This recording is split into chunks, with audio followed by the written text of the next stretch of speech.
Hey guys, tonight we slip quietly into a world where the air is thick, damp and smoky, where the walls of your home don't gleam with modern paint but ooze with the scent of mud, straw and fire.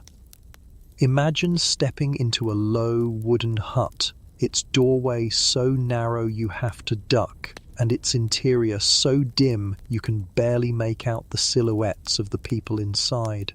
Your eyes sting almost instantly from the smoke curling up from the center of the room. No chimney, just a fire pit dug into the packed earth floor, glowing with embers that spit and hiss like irritated serpents. You cough, wave your hand, but the haze clings to your clothes and to your lungs, and you probably won't survive this for long if you had to live here year-round.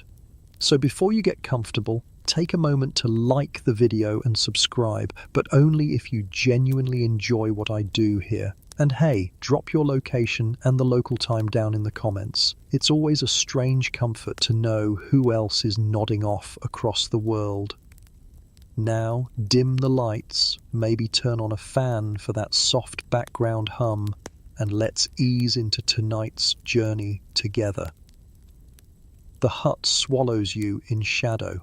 A space not much larger than your living room, but packed with the lives of 6 or 7 people.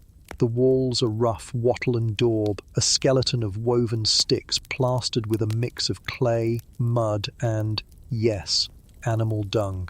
The smell is earthy, pungent and weirdly reassuring, as though you've walked straight into the lungs of the land itself.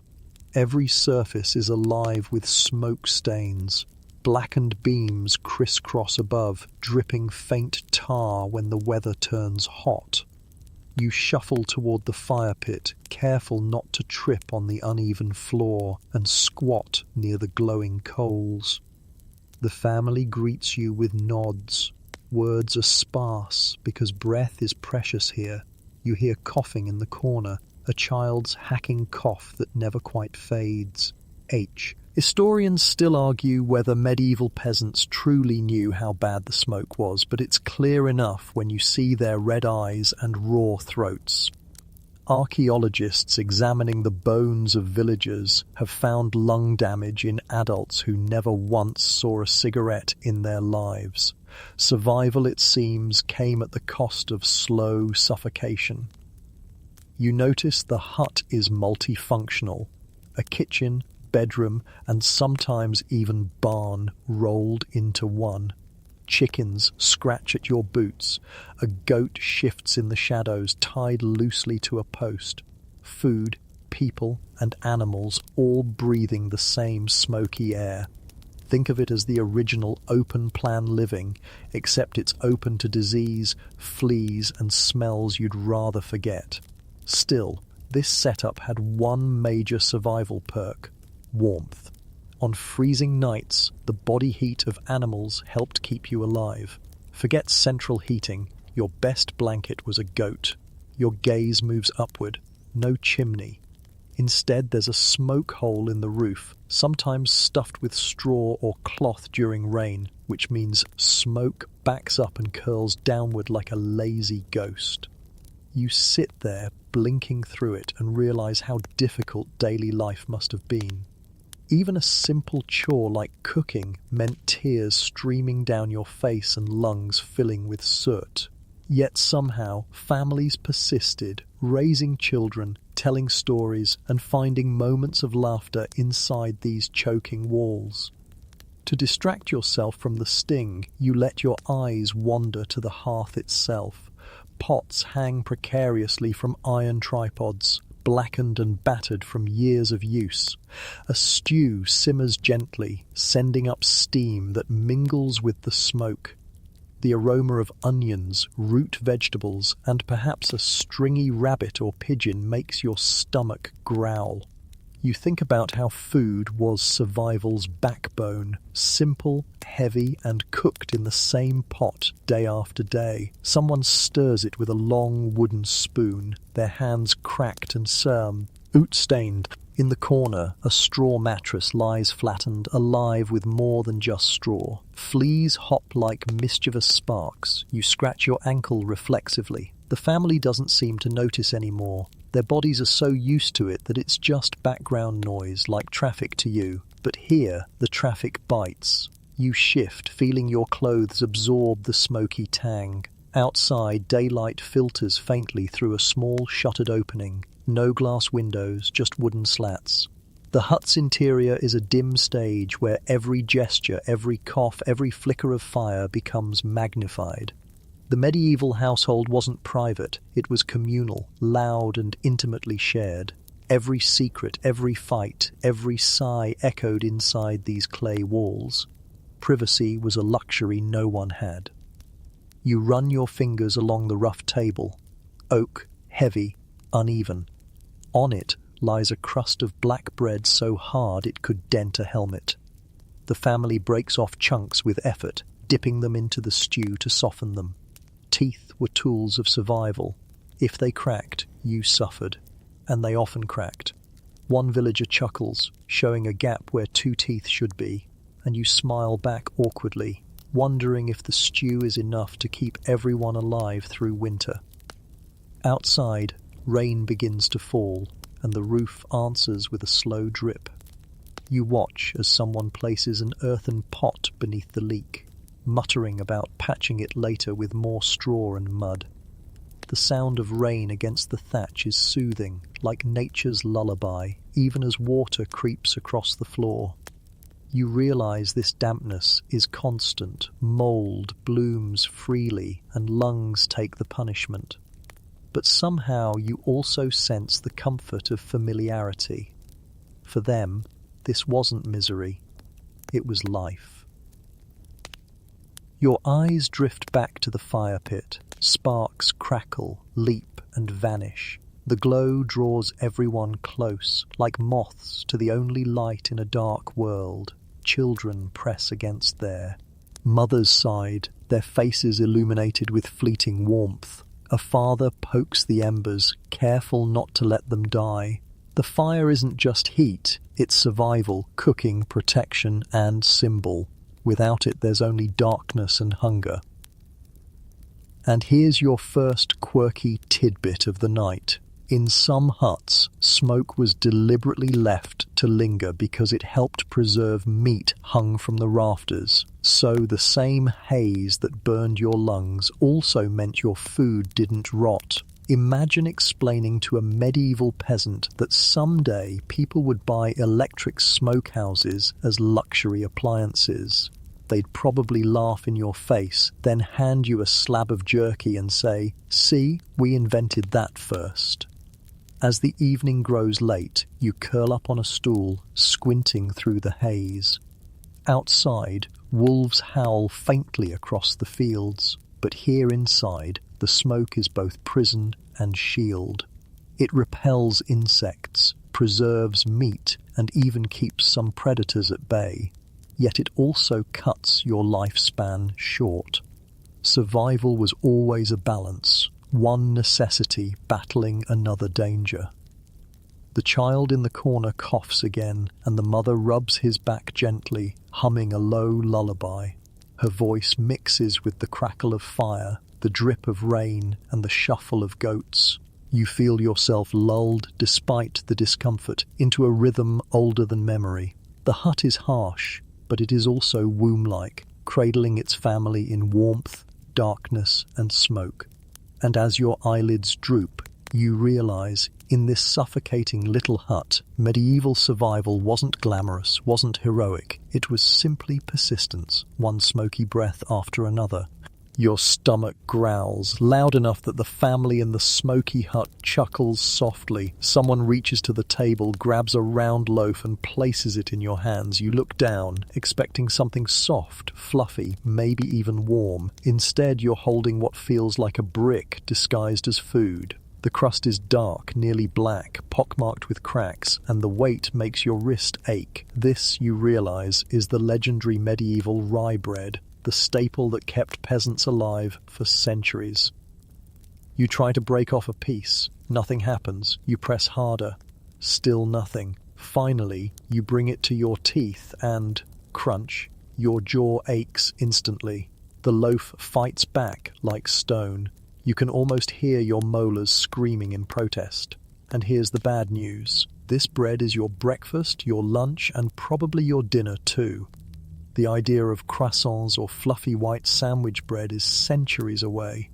For you, it's this dense, sour lump or nothing at all. Why was it so hard? Well, blame the rye. Unlike wheat, which grows tall and golden, rye thrives in poor, cold soils. It doesn't mind rain or rough winters, which made it the grain of survival for peasants across northern and eastern Europe. But rye had its quirks. Its bread came out darker, heavier, and far less forgiving on the teeth. And remember, dental care was non-existent. No toothbrushes, no dentists, drilling and filling. If you cracked a tooth gnawing on bread, you just learned to chew on the other side and hope the infection didn't spread. You chew slowly, grimacing at the sour taste. The fermentation gives it a tang almost like vinegar, and the coarsely ground flour leaves grit on your tongue. A historian once called medieval bread an edible grindstone, and right now you can't disagree. Every bite feels like it's filing your teeth down to nubs. And it's not just flour in here, there's straw, chaff, and the occasions.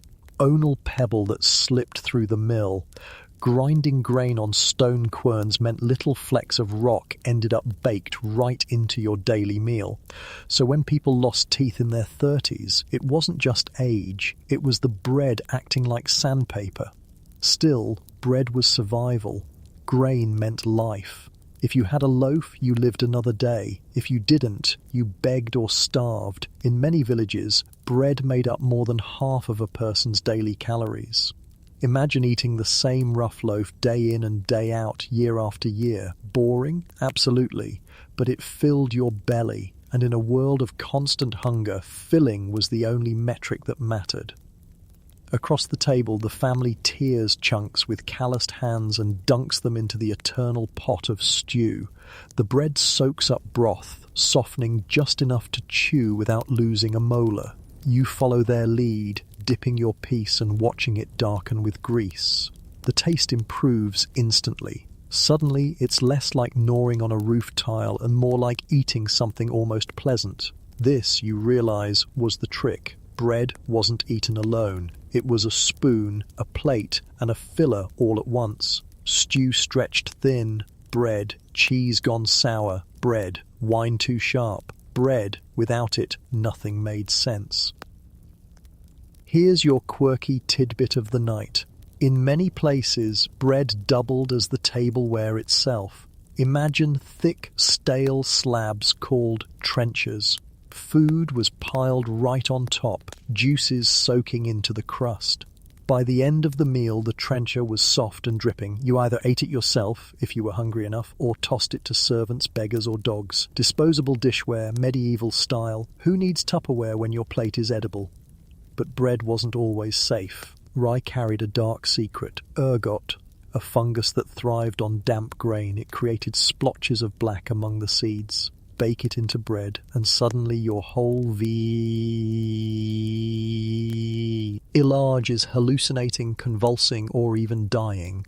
St. Anthony's fire, they called it, skin burning, limbs twisting, visions of saints or demons dancing before your eyes. Historians still argue whether outbreaks of ergot poisoning fueled witchcraft panics and strange religious visions in the Middle Ages. 1 minute you're eating lunch, the next you're convinced the devil is standing in your hut. Makes gluten intolerance sound like a minor inconvenience, doesn't it? You pause mid-bite, eyeing the loaf suspiciously. Black flecks in the crust, just ash from the oven, you hope. The family doesn't seem worried, tearing into their portions with tired acceptance. Bread was too precious to waste, fungus or not. Hunger left little room for pickiness. You shift your gaze to the village beyond, picture fields of rye swaying in the wind, their dark heads heavy and bending. Harvest meant survival, and the whole community turned out with sickles, bending low, cutting carefully, binding sheaves. The rhythm of cutting, bundling, threshing, grinding, it was endless, season after season. Everyone participated, even children carrying bundles or scaring birds away. Grain wasn't just food, it was labor, ritual, and the backbone of an entire economy. Back inside, you chew another piece, this time dunked deep into stew. It tastes richer, a bit smoky, almost tolerable. You joke quietly. Bread, the medieval dental plan. And someone laughs, though their gap-toothed grin reminds you it's not far from truth. Bread took as much as it gave. And there's another detail. Not all bread was equal. White bread, soft, fine, made from pure wheat, was reserved for the wealthy. Kings and lords had bakers who sifted flour, removing husks, producing loaves light as clouds. For peasants, that bread might as well have been made of gold. Their loaves were brown, coarse, sometimes called horse bread. In fact, horses often ate similar loaves. Imagine working als. A day in mud, breaking your teeth on rye, while knowing the Lord feasted on white bread just beyond the castle walls. It wasn't just hunger, it was insult. A child across the table gnaws on his chunk, face smeared with stew. His mother smiles faintly, patting his hair. Bread kept him alive, even if it stole his teeth later, and somehow that was enough. Outside, the rain eases and a pale shaft of sunlight cuts through the smoky hut. You can almost see the particles of flour drifting in the air, carried from grinding, baking, and eating. This was life, gritty, constant, and filling. No variety, no softness, but endless persistence. You lean back, clutching the heavy crust, and think, in a way, bread was both the villain and the hero of survival. Hard enough to chip enamel, dangerous enough to poison, but dependable enough to keep whole generations alive. Without it, medieval villages would have starved. With it, they endured. The loaf in your hand crumbles slightly, finally giving way under the stew's moisture. You bite again, chew and swallow. It sits heavy in your stomach, grounding you in this strange, smoky world. And as the family clears the table, saving what's left for tomorrow, you realize the bread never really ends. It's the eternal rhythm of medieval life. Cut, grind, bake, eat, repeat. And maybe, just maybe, you're starting to understand why teeth didn't stand a chance. The smoky air of the hut clings to your clothes as you step outside, still chewing the memory of that dense black bread. Your throat feels dry, begging for water, but you quickly discover that thirst in the medieval world is more dangerous than hunger. You glance toward the river winding just beyond the fields, its surface shimmering under the pale sky. Villagers are already there, dipping wooden buckets into the flow. At first glance, it looks refreshing, clear currents, cool ripples, but then you crouch closer and the truth hits you. The water is cloudy, silt swirling like powdered chalk. Bits of straw drift lazily. A dead frog bobs near the reeds. You hesitate, but thirst makes you bold. You cup your hands, bring the liquid to your lips, and gulp. The taste is earthy, bitter, tinged with something metallic. You swallow once, twice, then stop. Your stomach churns in protest. Somewhere deep down, you know this sip could betray you in a matter of hours. Historians still argue whether medieval people truly understood how dangerous water was. Some say they avoided rivers out of instinct. Others argue they drank freely because there wasn't always a choice. What is certain is that countless lives were shortened by invisible killers in their wells and streams. Cholera, dysentery, typhoid, names you don't want to whisper at bedtime but which shadowed every sip. No germ theory existed. The idea that tiny, unseen creatures could crawl through water and ravage your insides would have sounded absurd. Instead, sickness was often blamed on bad air, curses, or even divine punishment. You wipe your mouth, grimacing. A villager nearby chuckles at your reaction. Instead of water, he lifts a mug of cloudy, frothy liquid and takes a long, satisfied gulp. You recognize it immediately. Ale. Not the strong, festive brew you might imagine, but small beer, barely fermented, weak as water. down soda, yet safer than any river. Why? Because brewing boiled the water. The heat killed the nastiest surprises. What remained was a drink barely alcoholic, sour on the tongue, but trustworthy enough that even children sipped it daily. You accept a cup of the stuff. It's warm, faintly sweet, with a tang that puckers your lips. At first it seems strange to think of toddlers clutching mugs of beer, but here it makes sense. Better a tipsy child than a dead one. Weak ale was hydration, nutrition, and sometimes even salary. Beer money wasn't just a modern phrase. Workers were often paid partly in ale.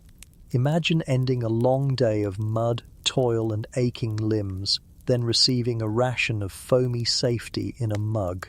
Cheers to survival. Of course, not all beer was equal. Wealthier townsfolk enjoyed stronger brews with spices like cloves or coriander, while peasants drank whatever the barley, oats, or even millet yielded. Brewing was often women's work, alewives who stirred vast cauldrons in smoky kitchens, pouring the golden liquid into clay jugs and selling it by the ladle. If you picture medieval beer culture, don't think of pubs first. Think of backyards where women brewed for families and neighbours. You sip again, the warmth spreading down your throat. This, you realise, is the medieval hydration hack. Turn your dangerous water into something safer, something that fills the belly and calms the thirst. But it wasn't perfect. If ale sat too long, it soured. If grains spoiled, the drink could still sicken. And brewing took time, labour, and fuel, resources not everyone had in abundance. You glance around at the villagers still pulling buckets from the river. Some will drink it straight because desperation doesn't always wait for brewing. You think of modern bottled water, clear and sealed, and suddenly feel like royalty. Imagine showing up here with a plastic litre of ring water. You'd be treated like a saint, or maybe accused of sorcery. Either way, you'd be popular until the bottle ran dry. A boy runs past carrying a wooden dipper, sloshing water across his tunic. His laughter feels light, innocent, though you know his stomach may not share the joy later. Still, children were resilient, and somehow enough survived to keep the village going. If every sip had killed, history itself would have ended at the stream's edge. Here's your quirky tidbit of the night. Some towns had laws requiring bakers and brewers to maintain clean wells. If they failed, they faced fines, or worse, public shame in the stocks. But enforcement was spotty. Wells were often near cesspits or waste dumps. You can imagine the result: liquid roulette. One bucket was fine, the next bucket deadly. Medieval survival wasn't about trust, it was about luck. You take another gulp of ale, appreciating the faint sweetness more now. The villager grins, tapping his mug to yours in a rustic toast. You almost joke about cheers to not dying of dysentery, but you hold your tongue. Humour feels too modern here, though maybe even they cracked dark jokes. After all, when your life expectancy hovered around 40, laughter was another kind of medicine. The sun glints on the river, momentarily beautiful despite its betrayals. Women wash clothes on the bank, beating tunics with wooden paddles. Ducks paddle nearby, unconcerned. Life and danger flow together in the same current. You realize this river is both provider and predator, the giver of crops and fish, the thief of children who wander too close, the silent spreader of sickness. A villager once said, "The river feeds us, but it eats us too." You nod at the truth of it. As evening approaches, buckets of water are carried back into huts, mixed into porridge, stew, or ale. You follow, your mug still in hand. The smoky hut swallows you once more, and the ale suddenly tastes like comfort. The stew bubbling in the pot smells richer, more alive, as if water, once dangerous, has been tamed by fire and barley. You imagine families whispering thanks, not just for food, but for drink that didn't kill them. Historians still argue whether medieval people genuinely distrusted water or simply endured its risks. Some evidence shows they drank plenty from wells and streams. Other records show ale as the universal choice. Perhaps the truth is in between. Water wasn't inherently evil, it was just a gamble. And when survival was the game, ale stacked the odds in your favor. You lean back, savoring the last sip. The smoky hut hums with chatter. Children giggle with frothy moustaches. Parents sigh with relief. Tonight, no one thinks about germs. They don't even know germs exist. All they know is that their thirst is gone, their bellies warm, and life, for now, continues. And as your eyelids droop again, you think, maybe this cloudy ale is the most underrated survival hack of them all, because in a world where water betrays you, even a weak beer feels like a miracle. The smoky hut grows quieter as night settles in, the stew consumed, mugs emptied, and fire glowing low. You watch the family prepare for sleep. There are no soft mattresses waiting, no piles of pillows, no crisp sheets that smell faintly of laundry detergent. Instead, there's straw, piles of it spread across the dirt floor and stuffed into rough linen sacks called ticks. A child tugs one toward the hearth, smoothing it with tiny hands. Though smoothing seems optimistic, it looks like a lumpy heap more than a bed. You kneel beside it and give the straw a tentative press. It crunches under your palm like dry cereal, and dust rises in little clouds, making your nose twitch. You lie down anyway, stretching out on the uneven pallet, and immediately feel the hard stalks poking your ribs, hips, and knees. Comfort is a modern word, you remind yourself. Survival was the only priority. But even so, you can't help muttering that medieval beds seem designed by enemies of the human spine. The smell hits next. Straw has its own earthy aroma, sharp and a little sweet, but mixed with sweat, smoke, and damp wool blankets, it becomes something less romantic. You shift, turning on your side, and that's when you feel it, the unmistakable tickle of something alive. You scratch your ankle, but the itch travels upward. Fleas, bedbugs, lice, all of them had permanent residence here, and you've just checked in without consent. A rat skitters across the floorboards nearby, bold enough to sniff at the stew pot. The family barely stirs. For them, this nightly invasion is routine. Their bodies are accustomed to itching through the night, scratching in half-sleep, waking to new bites with resignation. You slap at your wrist as something nips, then groan softly. Suddenly, the idea of modern pest control feels like one of civilization's greatest miracles. Historians still argue whether peasants had any effective strategies against these pests. Some sources suggest herbs, lavender, mint, wormwood, were stuffed into bedding to deter bugs. Others argue the insects were too relentless for such tricks. You glance around the hut and notice bundles of dried herbs hanging from the rafters, their scent faint but pleasant. Maybe it helped, maybe not, but the bugs still seem happy to greet you. You roll onto your back, staring at the rafters above. Smoke stains turn the beams black, and faint glimmers of moonlight filter through the thatch. Straw mattresses weren't just uncomfortable, they were temporary. Every few weeks, the old straw had to be emptied and replaced with fresh stalks.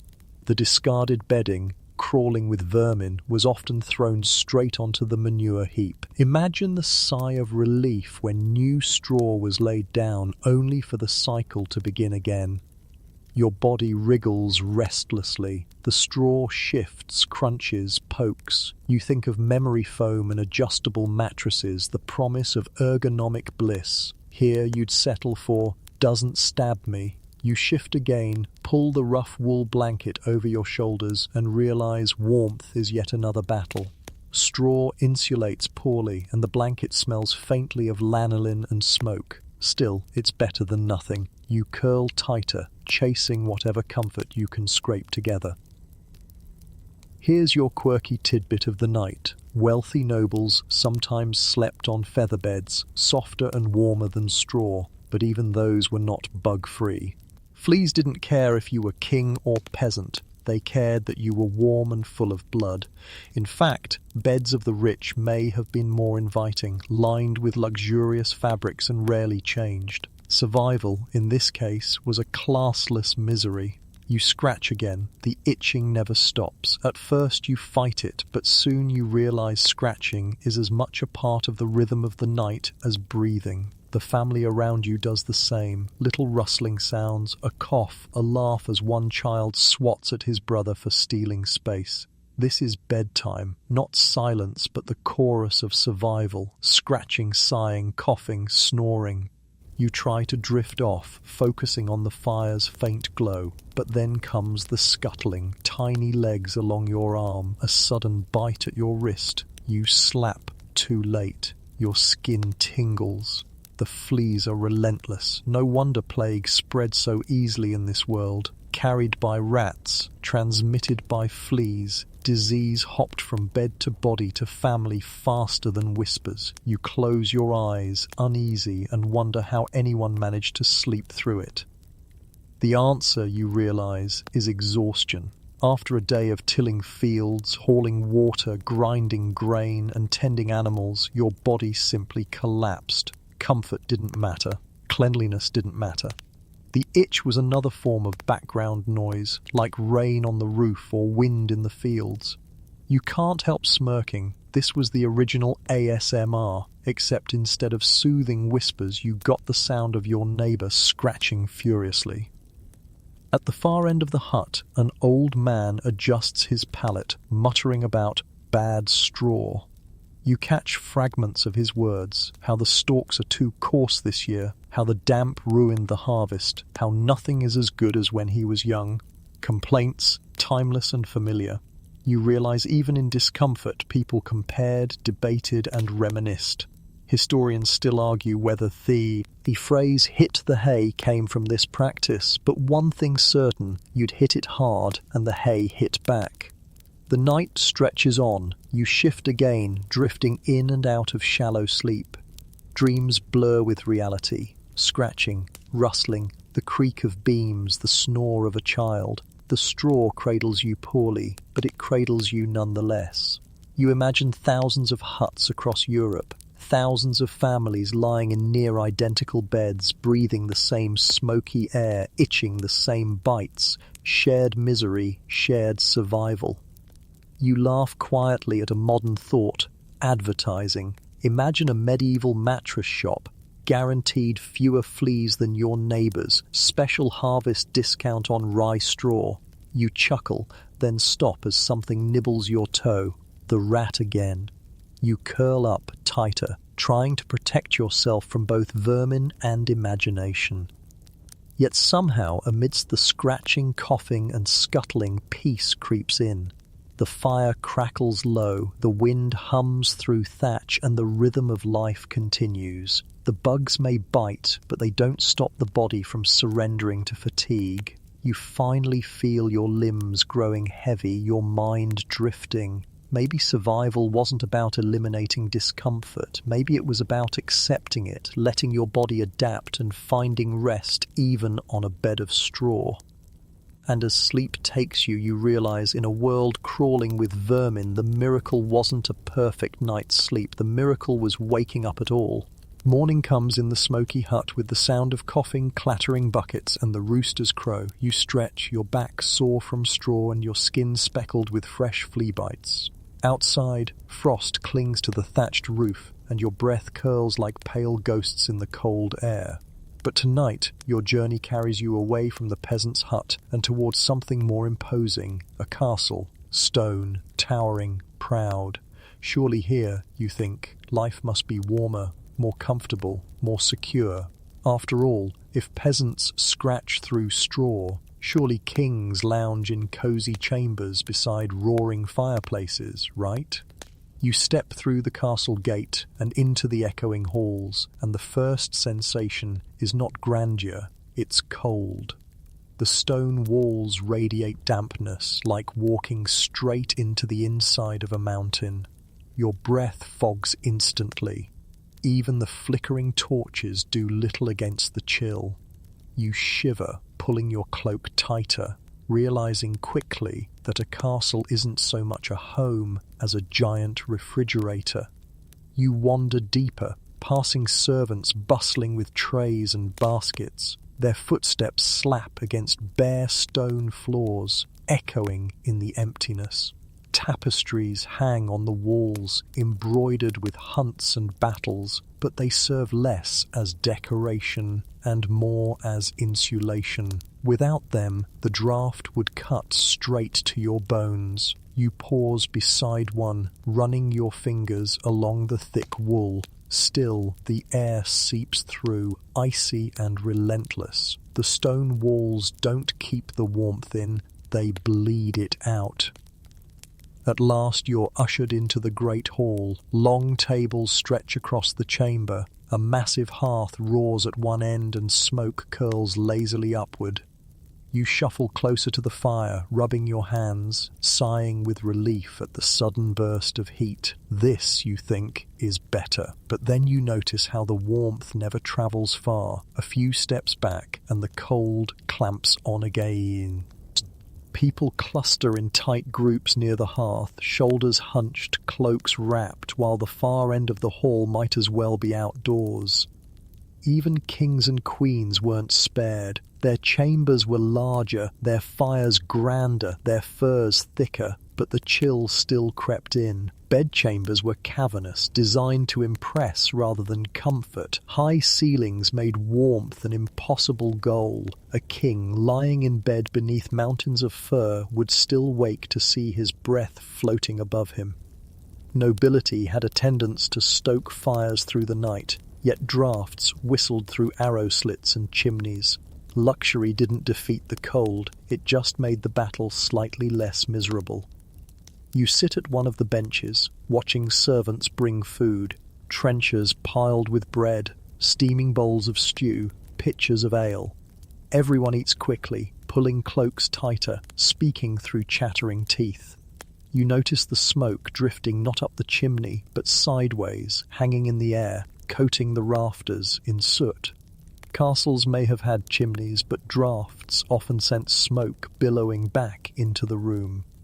The great irony, even the most powerful men in the realm ended their nights coughing, eyes stinging, half asleep in smoky gloom. You try to imagine it, being a lord, swaddled in velvet, lying in a bed with heavy curtains drawn around you, a brazier burning nearby. The furs pile high, but the cold still lingers in your nose, your toes, your bones. Sleep comes not as luxury, but as surrender. You can almost hear the king muttering, "So much for ruling the world when I can't even keep my feet warm." Historians still argue whether castles were built with comfort in mind at all, or purely for defense and prestige. Warmth was sacrificed to stone, thickness, and walls that deflected arrows. That trade-off meant safety from invaders, but exposure to the enemy of every winter night. Fire was the weapon against that enemy, yet even fire fought poorly in such vast spaces. Here's your quirky tidbit of the night. Some nobles took warmth into their own hands, literally, by carrying small heated metal pots called braziers. They'd fill them with glowing coals and set them under tables or carry them into bedchambers. Imagine slipping your feet into fur-lined boots while a servant slides a pot of fire beneath your seat.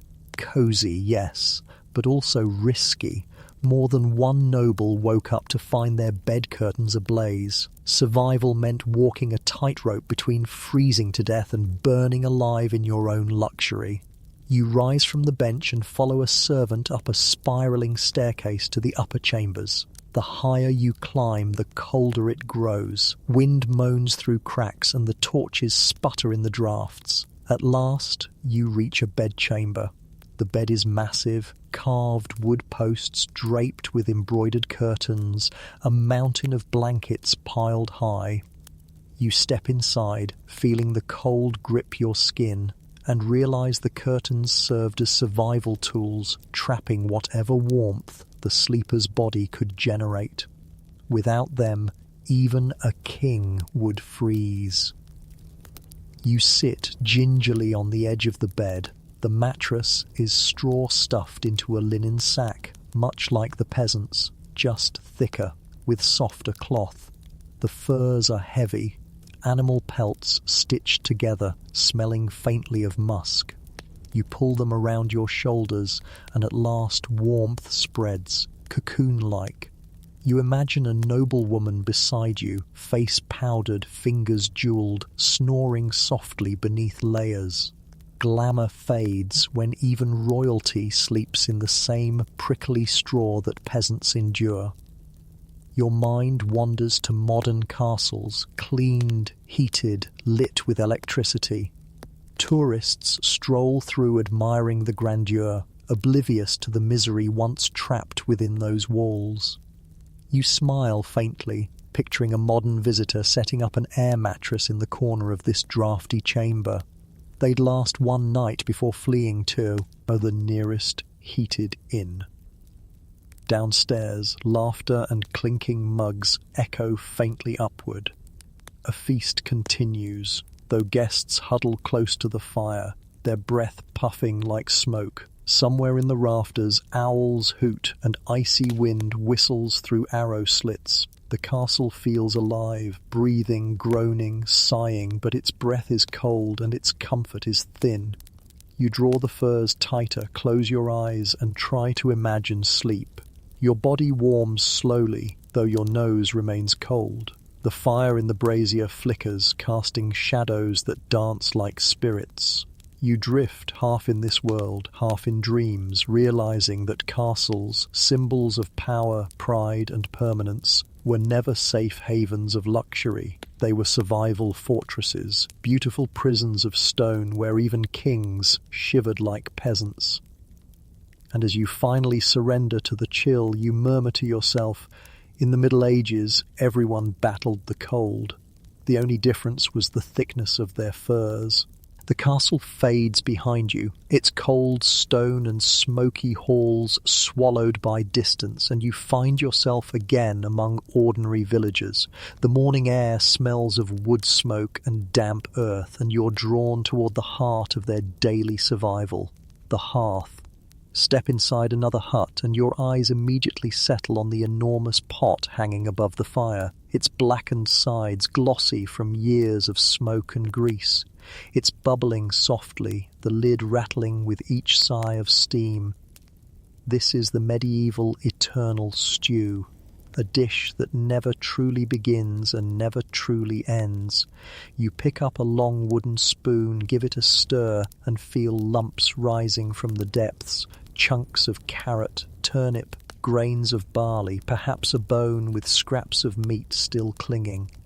The broth is thick, savoury, and vaguely mysterious. Nobody in the hut can tell you exactly what day the stew started. It could have been days ago, maybe weeks. The rule was simple: never empty the pot, only top it up.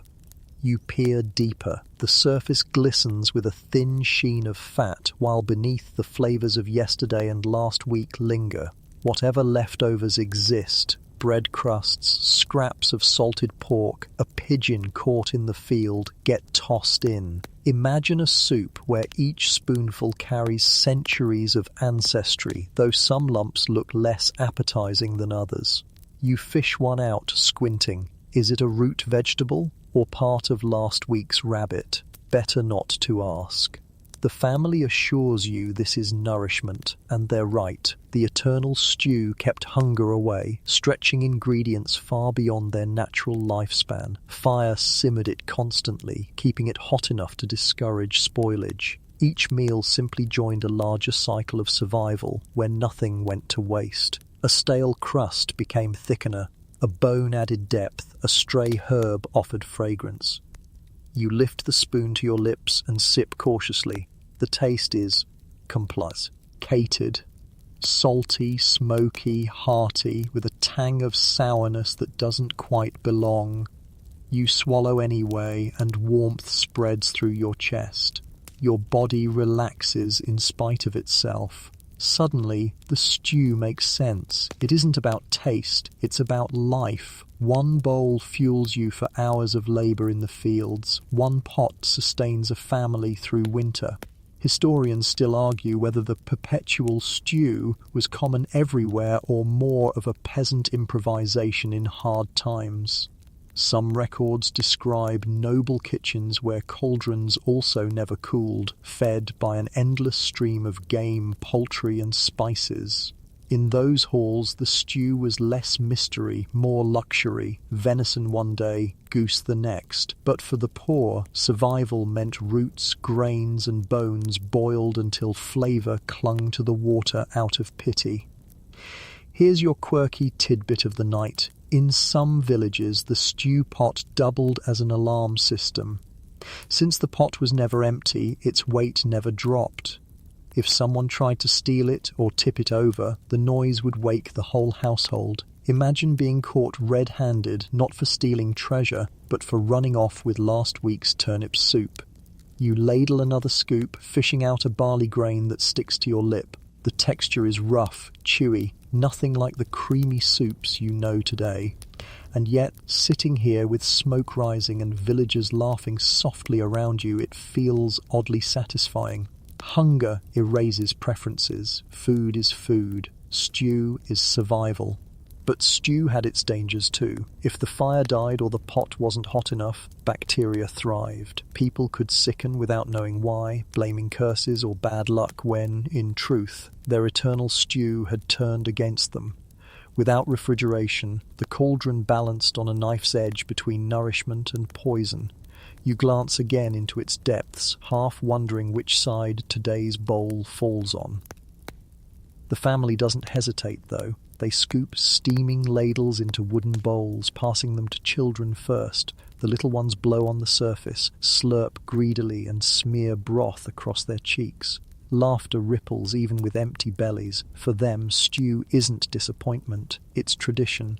It's what mother made yesterday and grandmother made the year before. Recipes weren't written, but passed down in the rhythm of stirring. You settle by the fire, bowl in hand, and watch as new ingredients join the pot. A villager drops in wild herbs he gathered in the hedgerow. Another tosses a strip of salted pork, precious and rare. The pot absorbs them silently, folding new flavours into its ancient core. Each addition is like a bead on a rosary, part of a cycle, a prayer for survival. Your thoughts wander to modern kitchens, gleaming steel pots and precisely measured recipes. Imagine telling a medieval villager that someday people would spend hours cooking just for flavour, throwing away leftovers, refrigerating half-used carrots. They'd likely laugh, then ladle you another scoop. Waste wasn't an option. Stew taught thrift, patience, and the strange art of being satisfied with good enough. The evening deepens, the pot bubbles steadily, and your body relaxes. Warmth seeps into your bones in a way the castle's furs never managed. This is communal survival. Everyone eats from the same pot, shares the same flavours, endures the same risks. One family's stew is a mirror of every family's struggle. Thin, gritty, but persistent. As you scrape the bottom of your bowl, your spoon hits something unidentifiable. You hesitate, lift it halfway, then drop it back with a shrug. Not asking was another survival trick. Better mystery than despair. Better stew with lumps than no stew at all. And so you lean back, sighing, the taste lingering. The eternal stew isn't glamorous, it isn't refined, but it is the pulse of medieval life, simmering endlessly, as eternal as hunger itself. And as you close your eyes, lulled by the bubbling, you think, in this world, survival means trusting the pot, even when you're not sure what's floating inside it. The bubbling of the eternal stew fades into the background as you step out into the daylight. The sun blazes across the fields, unrelenting, and you immediately squint, raising a hand to shield your eyes. You'd think the medieval world, with all its damp huts and draughty castles, might offer some respite from the weather, but no. The sun beats down mercilessly in summer, and peasants working from dawn to dusk had to face it head-on. Shade was scarce, hats were few, and the concept of SPF 50 was as alien as airplanes, yet somehow they still tried to protect themselves. You feel a pair of rough hands pressing something into your palm. You look down and nearly recoil. It's a small clay pot filled with a pasty, greenish-brown mixture. The villager grins, gesturing for you to smear it on your face. You hesitate, sniff cautiously, and regret it instantly. The stench is unmistakable. Crocodile dung. Yes, you heard that right. Medieval sunscreen, or at least one of the bizarre concoctions thought to shield skin, involved smearing animal waste across your cheeks. You blink, incredulous, then glance around to see if someone is laughing. No, everyone is perfectly serious. Fashion and superstition often trumped practicality, and in this case, the logic was simple enough. Dung was thick, pasty, and blocked sunlight. Never mind the smell, never mind the bacteria. To them, it worked. And to you, well, you're not sure you want to find out. Still, survival means adaptation, so you scoop a bit onto your fingertips, grimace, and smear it along your nose. It's gritty, warm from the sun, and clings stubbornly to your skin. Congratulations, you've just joined the long history of questionable skincare. Of course, not everyone relied on dung. Some peasants simply wrapped cloth around their heads or smeared mud over their arms. Mud at least cooled the skin, provided temporary shade. And more. Do you look like you'd lost a wrestling match with a swamp? Wealthier folk turned to powders, chalk, ground alabaster, or lead-based pastes to keep their skin pale. Pale skin was the ultimate fashion statement. It showed you didn't have to toil under the sun. To be tanned was to be marked as a labourer. To be pale was to flaunt your privilege. You glance toward the manor house nearby and see a lady applying a mixture of egg whites and vinegar to her cheeks, her skin already ghostly under the afternoon sun. She looks fragile, delicate, almost ethereal, but you can already imagine the long-term damage. Lead poisoning, hair loss, skin sores. Historians still argue whether medieval beauty killed more people than medieval war. You scratch your cheek, wondering whether the dung on your face is somehow safer than the lead paste of nobility. A strange thought, but not impossible. Here's your quirky tidbit of the night. Medieval people sometimes believed that rubbing onions, vinegar, or even crushed herbs onto the skin could block sunburn. Others swore by mixtures of oil and soot, and while crocodile dung sounds bizarre, it wasn't unique to Europe. Ancient Egyptians also experimented with it. Perhaps it spread across cultures as one of history's least glamorous survival hacks. Imagine the sales pitch. Guaranteed to smell awful, but hey, at least your nose won't peel. You wipe your hands on your tunic, leaving streaks of green-brown paste. The peasants around you don't mind. They're too busy reaping under the glaring sun, their faces hidden under scraps of cloth, their arms already dark and leathery. Skin cancer wasn't a known concept, but burns were. A day in the fields without some kind of barrier left you blistered and raw. Children, too, bore the marks of the sun, their cheeks red, their noses peeling. And yet life demanded labour, no matter how scorching the sky. You tilt your face upward, squinting. The paste does block some of the sting, though the smell makes you want to gag. You can't help joking quietly. Medieval sunscreen, protection with a side of humiliation. Nobody laughs. They're used to it. To them, this is just another quirk of survival. Inside your mind, you compare it to modern sunscreen bottles, neatly labelled, scented, clinically tested. Imagine handing one to a peasant. They'd marvel at its smooth texture, its invisible coverage, its lack of stench. They'd probably ask if it was magic, and in their world, maybe it would be. As the day drags on, the sun creeps lower, and the villagers pause to rest. They huddle under what little shade the huts cast, drinking small beer, wiping sweat from their brows.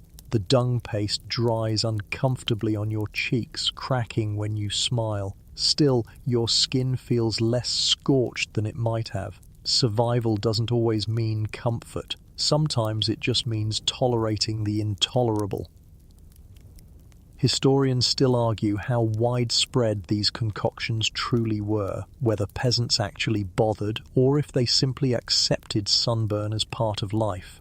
After all, when your body was already assaulted by fleas, smoke, and spoiled food, what was one more discomfort? Yet records and recipes suggest at least some effort was made, strange as it seems. People have always feared the sting of the SE, whether to preserve their beauty or simply to endure another day's labour.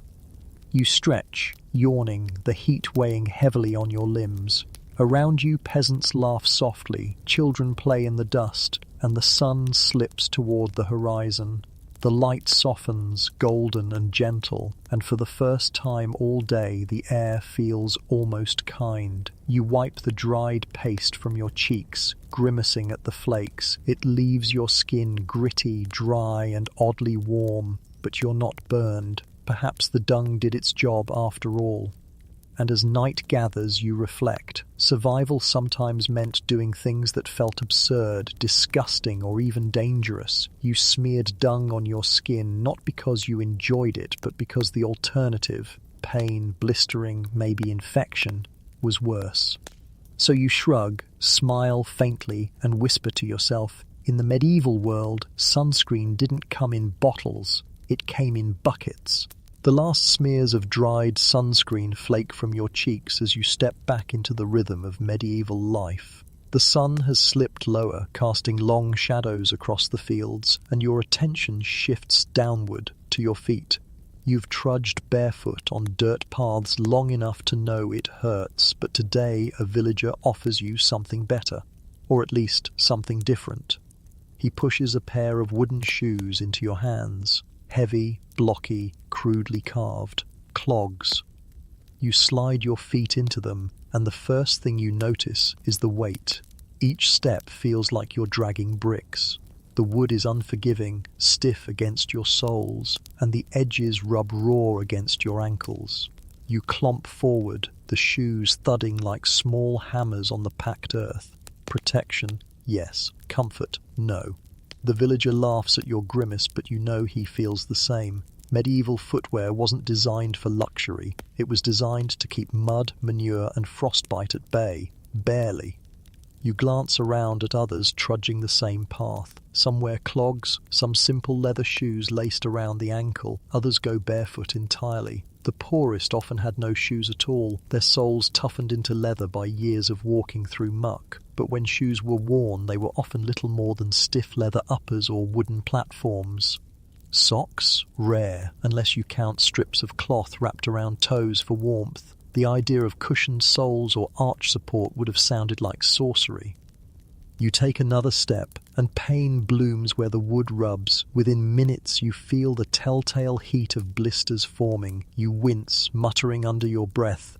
Cobblers must have hated feet. But cobblers didn't think about ergonomic design. They thought about durability. Shoes had to last through mud, rain, and endless walking. Comfort was a luxury no one asked for. Survival was measured in steps taken, fields ploughed and winters endured. Historians still argue how widespread wooden clogs were compared to leather shoes, but one fact is clear. Peasants wore what they could afford, often repairing shoes over and over until they were more patched than original. Archaeologists have found shoes stuffed with moss or grass for warmth, soles replaced with scraps of leather, and wooden pattens strapped on to keep feet out of mud. Imagine walking through the market on a rainy day, your pattens clattering on cobblestones like miniature stilts, all to avoid soaking your toes in filth. Here's your quirky tidbit of the night. In some towns, clogs doubled as weapons. A sharp kick with a wooden sole could knock a man off balance or leave a nasty bruise. Records even show brawls in which peasants swung clogs at each other like clubs. Footwear, in this sense, was multi-purpose. Protection, punishment, and pain, all in one. You try to pick up your pace, but the clogs refuse cooperation. Each step feels like walking in buckets, heavy and loud. Children laugh as they run past barefoot, nimble and free. For them, shoes were optional, reserved for winter or Sundays. For you, the clogs are mandatory, and your feet already resent the choice. You can almost hear them plotting mutiny. The village path turns muddy, and suddenly the wooden soles prove their worth. Instead of sinking ankle deep, you clomp across the muck, your feet dry beneath the planks. Others aren't so lucky. Barefoot children yelp as the mud squelches between their toes. A woman lifts her skirts, cursing as she loses a shoe to the suction of the mire. You grin, grateful for once, until the next blister flares and wipes the smile from your face. You pause by a bench, sitting to examine the damage. Sure enough, your heel is already rubbed raw, the skin bright red and tender. A villager beside you shrugs, showing his own scars, thick calluses built from years of abuse. He tells you in a raspy voice that shoes aren't meant for comfort. They're meant to keep your feet attached through frost and stone. Blisters heal, frostbite doesn't. You nod reluctantly, realizing he's right. Your thoughts drift to modern sneakers, foam soles, breathable fabric, ergonomic curves designed by scientists. Imagine strapping a pair of those onto medieval feet. You'd be hailed as a miracle worker, maybe even accused of witchcraft. Shoes that don't cause pain? Impossible. But here in the 14th century, pain is the default. As evening settles, you join others trudging home, the clogs clattering on stone paths. The noise is almost comical, a chorus of wooden thuds echoing in the twilight. You picture an entire marketplace filled with clomping feet, merchants shouting over the racket, and children weaving through like mischievous birds. It's chaotic, noisy, and oddly charming. Inside the hut, shoes are left near the door, caked in mud. Feet are rubbed quickly, but no one expects cleanliness. Dirt and blisters are badges of labor. You peel off your clogs, wincing as your swollen toes stretch in relief. The straw floor feels soft by comparison, even with its fleas. You realize the shoes did their job. Your feet are sore, but they're dry. You survived the mud, the stones, the manure-strewn paths. Survival, once again, is victory enough. Historians still argue whether medieval shoes were truly that uncomfortable or whether our modern standards distort the past. Some reconstructed pairs suggest they were flexible, even practical. Others show stiff leather and harsh wood. The truth may be somewhere in between, survivable but never luxurio. Us. You lie back on the straw, your feet throbbing, and chuckle softly. In the medieval world, even something as simple as shoes became a reminder of life's balance. Protection came with pain, safety carried scars, and fashion, well, fashion had little to do with it. As you drift towards sleep, you whisper to yourself, shoes of wood and pain, proof that survival sometimes means clomping loudly, blistered, but still moving forward. The next morning greets you with the familiar aches of blisters, the smoke from the hearth still clinging to your lungs, and the buzzing of flies already circling the hut. After stew, bread, and small beer, nature calls. You glance around for some corner, some quiet place, perhaps even a wooden shack tucked behind the cottage. Instead, a neighbor waves cheerfully and points you toward the edge of the village. The benches, he says. Benches? That sounds manageable, maybe even civilized. You follow the path and quickly realize how generous that description was. A crude wooden structure stands over a shallow pit, its roof sagging, its door conspicuously absent. Inside, a row of planks spans the pit, each with holes cut at regular intervals. Yes, communal seating. You freeze at the threshold, blinking in disbelief. This, you realize, is the medieval toilet.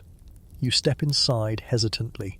Several villagers are already perched, skirts and breeches hoisted, chatting idly as though nothing unusual is happening. One man waves casually, another grunts a greeting. The stench is overwhelming, thick and sour, swirling upward from the pit. Flies buzz in lazy circles. You perch reluctantly on the nearest opening, your knees knocking awkwardly against your neighbors.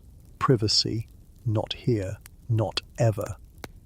You try to focus on the wall in front of you, but eye contact is inevitable. Two women share gossip, laughing loudly, their voices echoing in the wooden stall. A child kicks his heels idly, humming to himself. It feels less like a bathroom and more like a social club with the worst possible ambiance. You shift uncomfortably, trying to tune it out, and wonder how anyone tolerated this daily humiliation. But for them, it wasn't humiliation. It was routine. Medieval life was communal in every sense: meals, sleep, work, and yes, even toilets. Privacy wasn't a cultural expectation. Survival was. For one, sharing a latrine meant shared labour, easier cleaning, and a convenient way to collect the waste that would later feed the fields. Because here's the twist: excrement wasn't just discarded, it was fertiliser. Buckets of night soil were hauled to fields, spread across crops, and folded into the cycle of survival. Waste became food, food became waste, and so it went. You wrinkle your nose at the thought. You picture peas sprouting in soil enriched by yesterday's benches, then picture yourself eating those peas in the stew. The cycle suddenly feels uncomfortably intimate. Still, it worked. Without chemical fertilizers, human waste was vital. Farmers knew it, towns relied on it, and though disease lingered in every bucket, the risk was ignored for the sake of crops. Historians still argue whether this practice caused more sickness than it prevented, but for peasants, hunger was the greater enemy. Here's your quirky tidbit of the night. Some monasteries had surprisingly advanced latrines. Long stone channels carried waste away with running water, sometimes even into rivers. Monks sat in rows, cloaked in silence, their waste whisked away by clever engineering. Compare that to your wooden bench, flies buzzing in your ears, and you suddenly envy the monks. Who knew communal bathrooms could have luxury tears? A man beside you chuckles at your obvious discomfort. He explains that in cities, things were even worse. Narrow alleys often doubled as open sewers. Chamber pots were emptied straight into the street with a shout. "Gardez-loo!" warning passers-by to duck. Imagine walking home after a long day only to be doused in your neighbour's waste from above. You shudder, suddenly grateful for your humble bench in the countryside. The conversation around you continues, casual and unconcerned. One man complains about taxes, another praises the harvest. A woman hums softly, rocking a baby balanced on her lap while she tends to her needs. The baby gurgles happily, unaware of the aroma rising beneath him. You shift again, desperate to finish, but the wooden seat digs into your thighs. Time slows in this chamber of odours. When at last you rise, relief washes over you, not just physical but spiritual. You adjust your tunic quickly, step outside and inhale deeply of the fresh morning air. Even with smoke and manure lingering on the breeze, it feels like perfume compared to the latrine's embrace. Villagers exit behind you, unbothered, laughing and chatting as though they'd just left a tavern. For them, it's simply another moment in the cycle of survival. Walking back toward the huts, you glance at the fields stretching beyond. Workers bend low, spreading compost, their baskets swinging heavy. You know now what's inside those baskets, and you resolve not to think too hard when stew appears tonight. The smell is everywhere, yet life thrives. Crops grow, families eat, and the cycle continues, unpleasant but effective. Historians still argue whether medieval people truly understood the link between waste and disease. Some evidence suggests they recognized the danger. Laws existed against dumping filth in wells, for instance, but enforcement was lax and desperation often trumped caution. A crop saved by manure was worth more than the risk of sickness.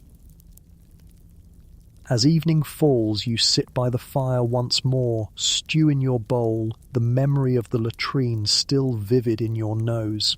You can't help but chuckle at the absurdity. In a world without privacy, even your most personal moments were public property. Survival was communal, awkward, and smelly. You stretch your legs, feet still blistered from clogs, skin still or faintly tinged with yesterday's sunscreen, and whisper to yourself, in the medieval world, even going to the bathroom was never truly your own. And somehow, everyone just kept living. The fire crackles low in the hut, and the familiar rhythm of survival, stew bubbling, fleas biting, clogs drying by the wall continues around you. But tonight, something else steals your attention. The smell. Not the stew, not the smoke, not even the latrine stench that clings faintly to the village breeze. No, this is something closer, more intimate, and far harder to ignore. Hair. You run a hand through your own locks, feel the thick, greasy strands cling to your fingers and bring them close to your nose. The scent makes you wince. It's no wonder. In this world, hair washing is rare, perhaps once a month, perhaps even less. You glance around the hut, and every head tells the same story. Children's hair hangs in limp clumps, matted with dirt from play. Men's beards are streaked with grease, their hair stiff with soot. Women tuck theirs under kerchiefs, braiding it tightly to disguise the oil and tangles. Hygiene here is not about freshness, it's about function. You wash only when water is plentiful, fuel is spare, and labour can be spared from the endless grind of survival. You scratch at your scalp, wincing at the itch. Lice thrive here, hopping from head to head as easily as gossip. Fleas, too, make their homes in unwashed locks. You tug, half expecting something to crawl onto your fingers, and the truth is, it might. Medieval hair wasn't just decoration, it was a battleground. A woman sits near the hearth with a wooden comb, tugging through her daughter's tangles. The child yelps, squirming, but the mother presses on, muttering about the importance of neatness. The comb's teeth are wide, carved crudely, but effective enough to yank out knots and maybe the occasional louse. Combing was daily, washing was not. In fact, soap itself carried suspicion. You lean closer as another woman drops a lump of greyish soap into a basin of cloudy water. The smell is sharp, almost. Tea acrid, a mix of ash and animal fat. That's exactly what it is. Lye soap boiled from wood ash and rendered fat. Effective at cutting grease, yes, but harsh, stinging the skin, leaving it dry and cracked. You imagine pouring it over your head and shudder. Soap was both blessing and curse. Some used it eagerly, others whispered it was dangerous, even sinful. Historians still argue whether frequent washing was frowned upon because of superstition or practicality. Some records suggest church leaders warned against vanity, claiming too much bathing tempted immorality. Others point to the sheer labour involved. Heating water, hauling it from the well, making soap, all took time and energy better spent surviving. Once a month seemed reasonable, enough to keep lice somewhat at bay, but not enough to waste precious resources. Here's your quirky tidbit of the night. Some medieval people believed that washing hair too often actually made you sick. Exposing the scalp to water, they thought, invited vapours into the body, weakening it. So the greasy locks you now tug might have been seen as a sign of wisdom, restraint, or even health. Imagine telling a medieval villager about modern shampoos promising daily freshness. They'd shake their heads and say, "You'll catch your death washing like that." You dip your fingers into the basin, scoop water onto your scalp and rub cautiously. Grease clings stubbornly. You reach for the soap, lathering just enough to foam faintly, and scrub. The sting is immediate. Your scalp burns, your eyes water, and the smell of ash fills your nose. You rinse quickly, splashing cold water down your face, and shake your head like a dog. Drops spatter the straw floor. For a moment, your hair feels lighter, cleaner.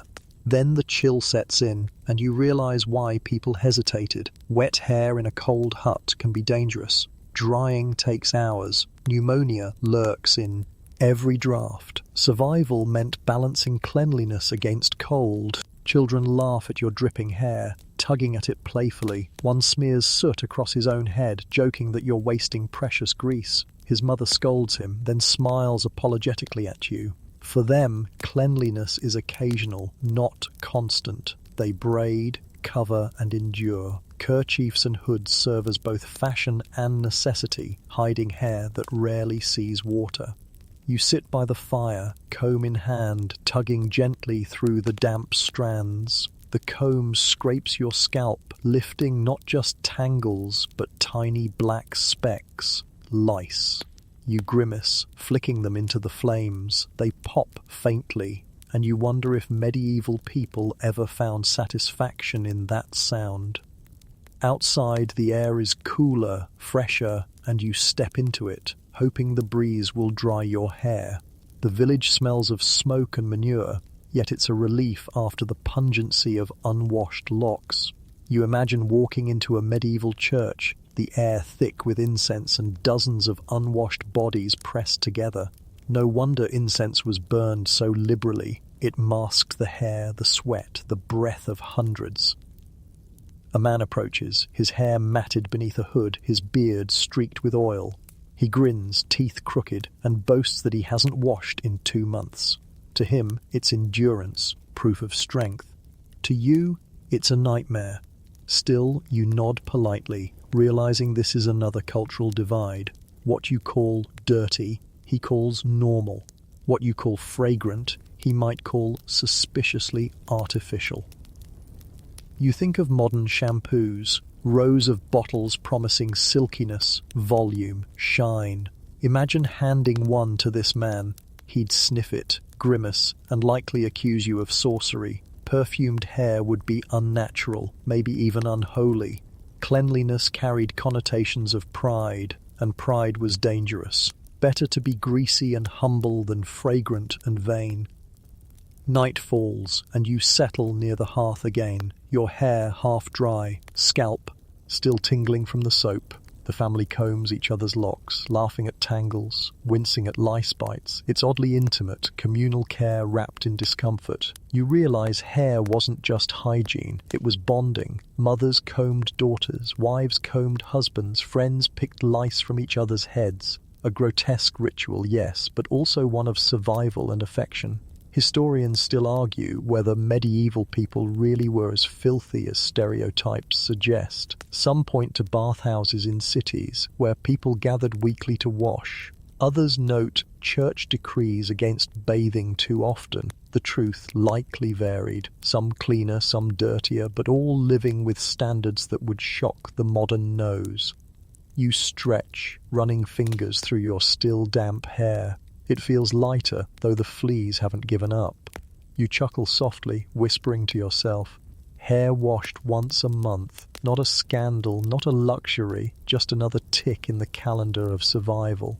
And as you drift towards sleep, soothed by the crackle of fire and the scratch of combs around you, you think, in this world, greasy hair wasn't a flaw, it was simply life. The fire in the hut dwindles, casting long shadows across the straw floor. Your scalp still tingles from that rough encounter with lye soap, but tonight another struggle looms. A villager coughs violently nearby, clutching his chest, his breath rattling like stones in a jug.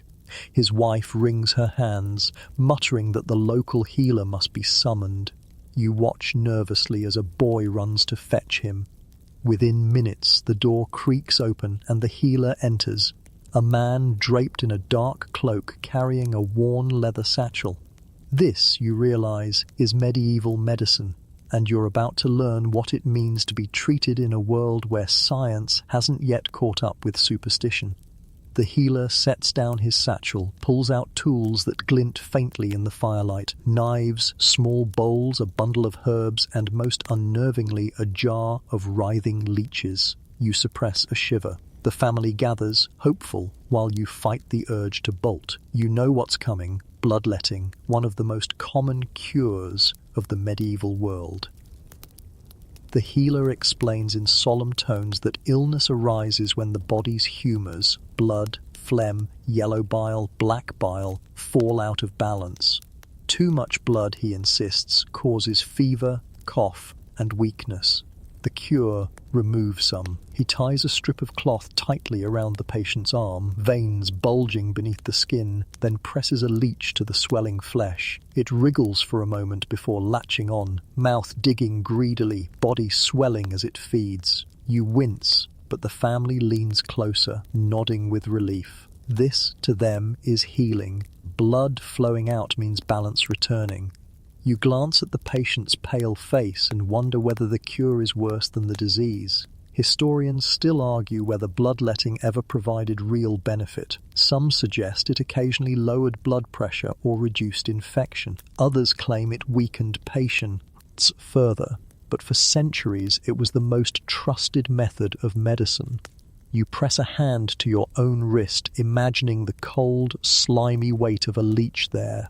The thought alone makes you queasy. Yet you know that if you fell ill in this age, you'd have little choice. Better to submit to leeches than to do nothing at all. The healer moves on, sprinkling powdered herbs into a bowl. He mixes them with wine, murmuring words that sound more prayer than prescription. The patient sips, grimacing at the bitter taste. You lean closer, curious. The herbs are familiar. Sage, rosemary, perhaps wormwood. Some of these, you know, carry real antibacterial properties. Others do little but flavour the drink. Medicine here is trial and error, wrapped in ritual. Sometimes it helps, sometimes it harms. Always it gives hope. You notice a small charm hanging from the patient's neck, a polished stone etched with symbols. His wife clutches it as the leech swells, whispering a prayer.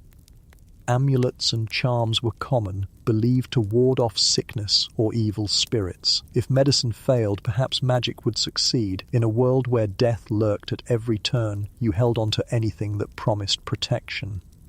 Here's your quirky tidbit of the night. Some medieval people believed wearing a dried toad around the neck could cure fevers.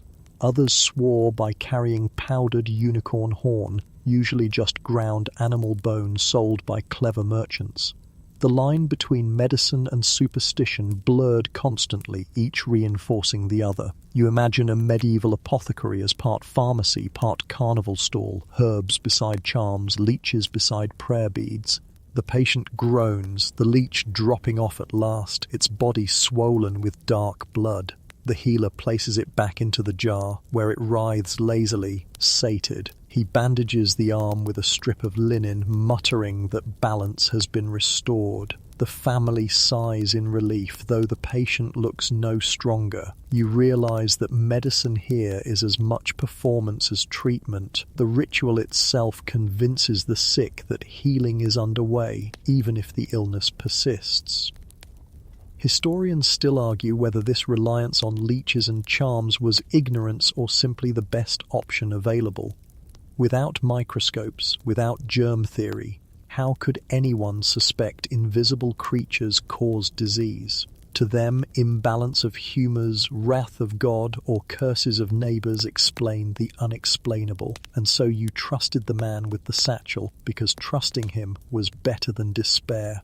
The healer turns his attention to you, studying your face. He suggests a cleansing to maintain balance.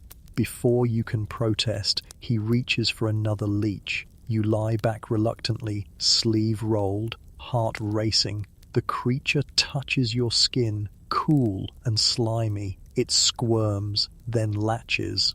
A sharp prick, then a steady pull as it feeds. Your stomach twists, but you hold still.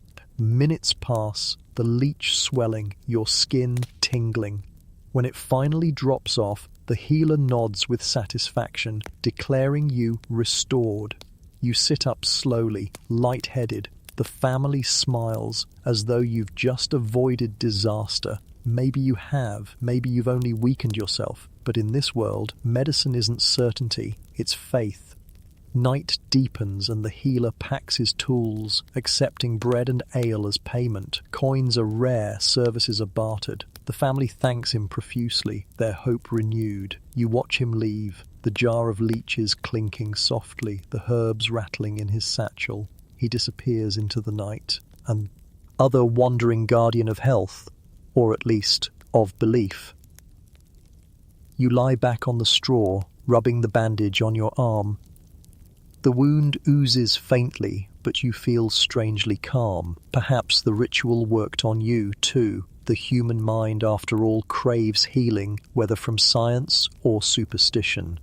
As you drift into uneasy sleep, you whisper to yourself, in the medieval world, medicine wasn't about certainty. It was about trying, hoping and clinging to charms in the darkness, and somehow against all odds, people survived. Darkness falls quickly in the medieval world. One moment you're watching the sun dip behind the hills, the fields awash in gold. The next, night swallows everything in a heavy blackness. There are no streetlights, no buzzing neon, no comforting glow of electronics. When night comes, it is complete. And inside the hut, where you sit rubbing your arm from the healer's leeching, survival depends on the humblest of inventions, firelight. The hearth still smoulders, but its glow reaches only a few feet. Beyond that circle of warmth lies shadow.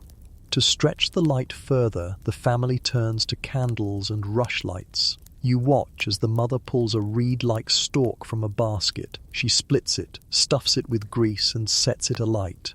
A pale flame sputters to life, weak but steady.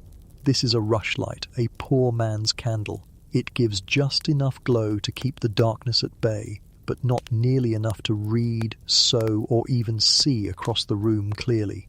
You squint in the dimness. Shadows leap on the walls, making the hut feel like a cave of ghosts. Every movement becomes exaggerated. A child's hand looks like a giant claw, a goat's head like a monster.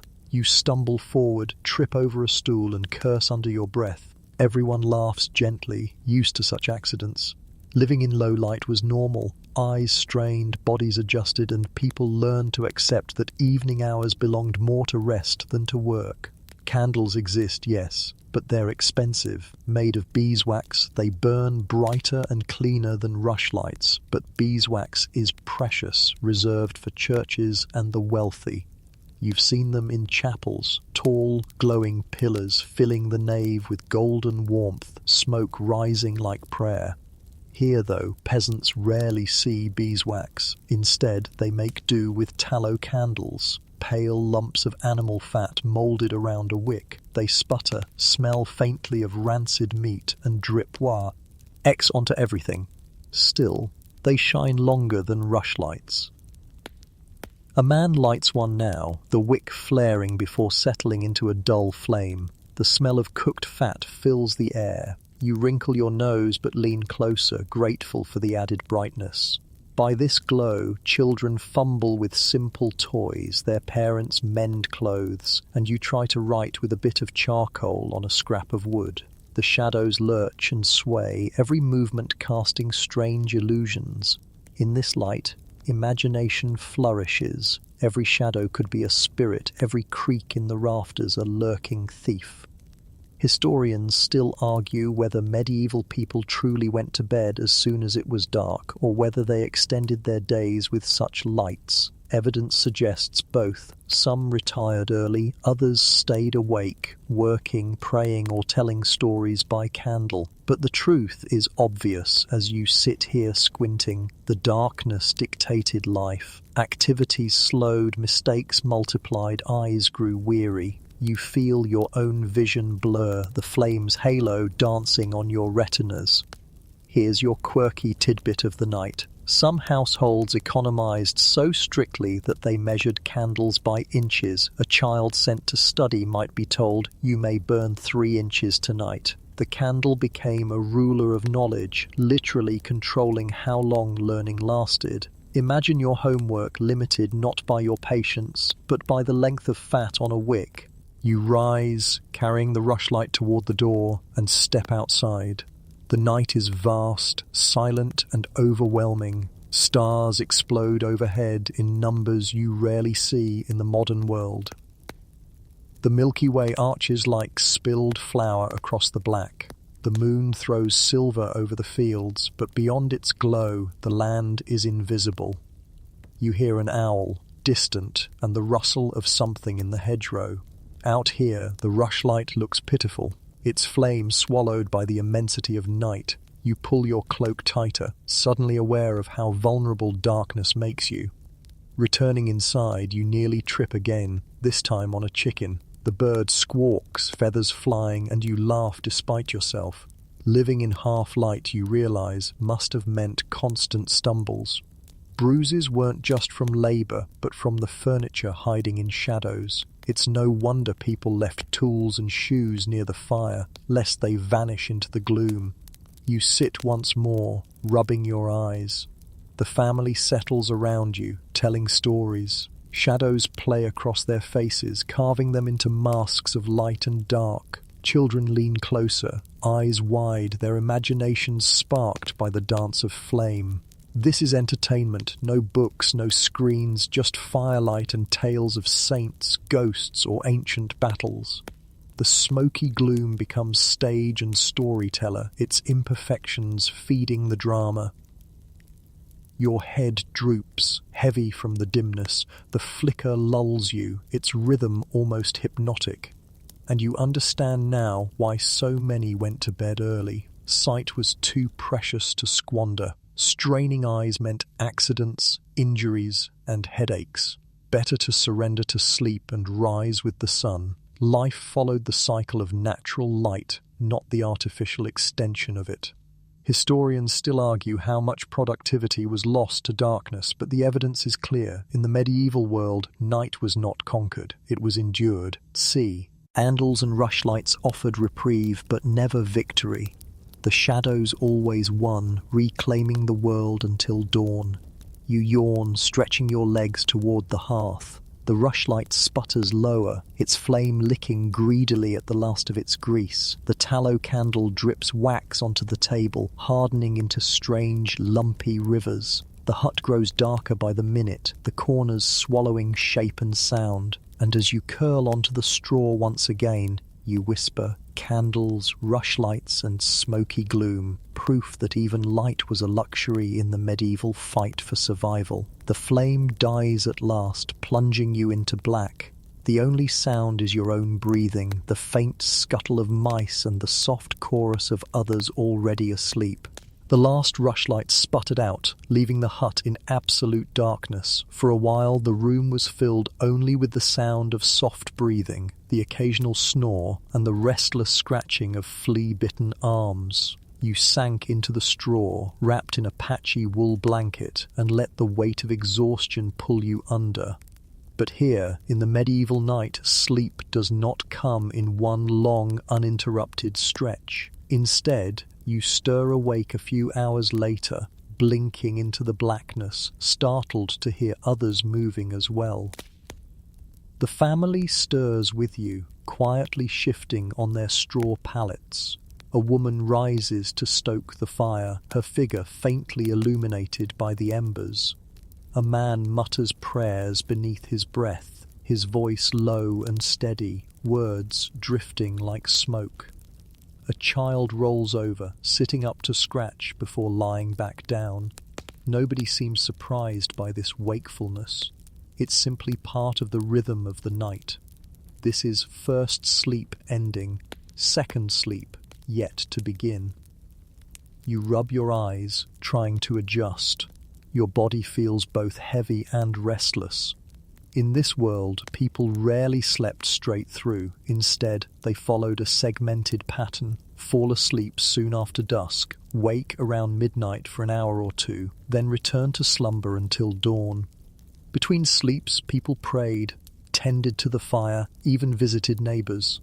Some couples whispered together in the dark, others made love, some even did small chores, mending clothes, preparing tools, or checking animals. You lie quietly, listening to the low hum of voices. The man's prayers continue, solemn and rhythmic. The woman ladles a little broth into a bowl, sipping in silence. Outside, an owl hoots, its call eerie against the stillness. You feel the strange calm of the in-between hours, the time historians call the watch or the midnight vigil. It's not fully night, not yet morning, but a liminal space, both restful and alert. Historians still argue why this segmented sleep pattern existed. Some say it was purely practical. Without artificial light, bedtime came early, leaving long hours of darkness to fill. 2 sleeps broke it into manageable portions. Others suggest it was physiological, that human bodies naturally drift into segmented rhythms when freed from modern schedules. Experiments in modern labs support this. When people live without artificial light, they often slip into a similar pattern. Perhaps first and second sleep weren't just medieval quirks, but humanity's original rest cycle. You roll onto your side, whispering a short prayer you've half heard, half mimicked, then glance at the fire. The flames grow stronger as fresh wood crackles. The warmth is welcome, fighting back the drafts that snake through the walls. Someone rises, stepping outside to relieve himself, then returns without fuss. It feels communal, almost ritualistic. Everyone awake together in this quiet pause. There's no shame in it, no restlessness, no anxiety about insomnia. Wakefulness belongs here, woven into survival.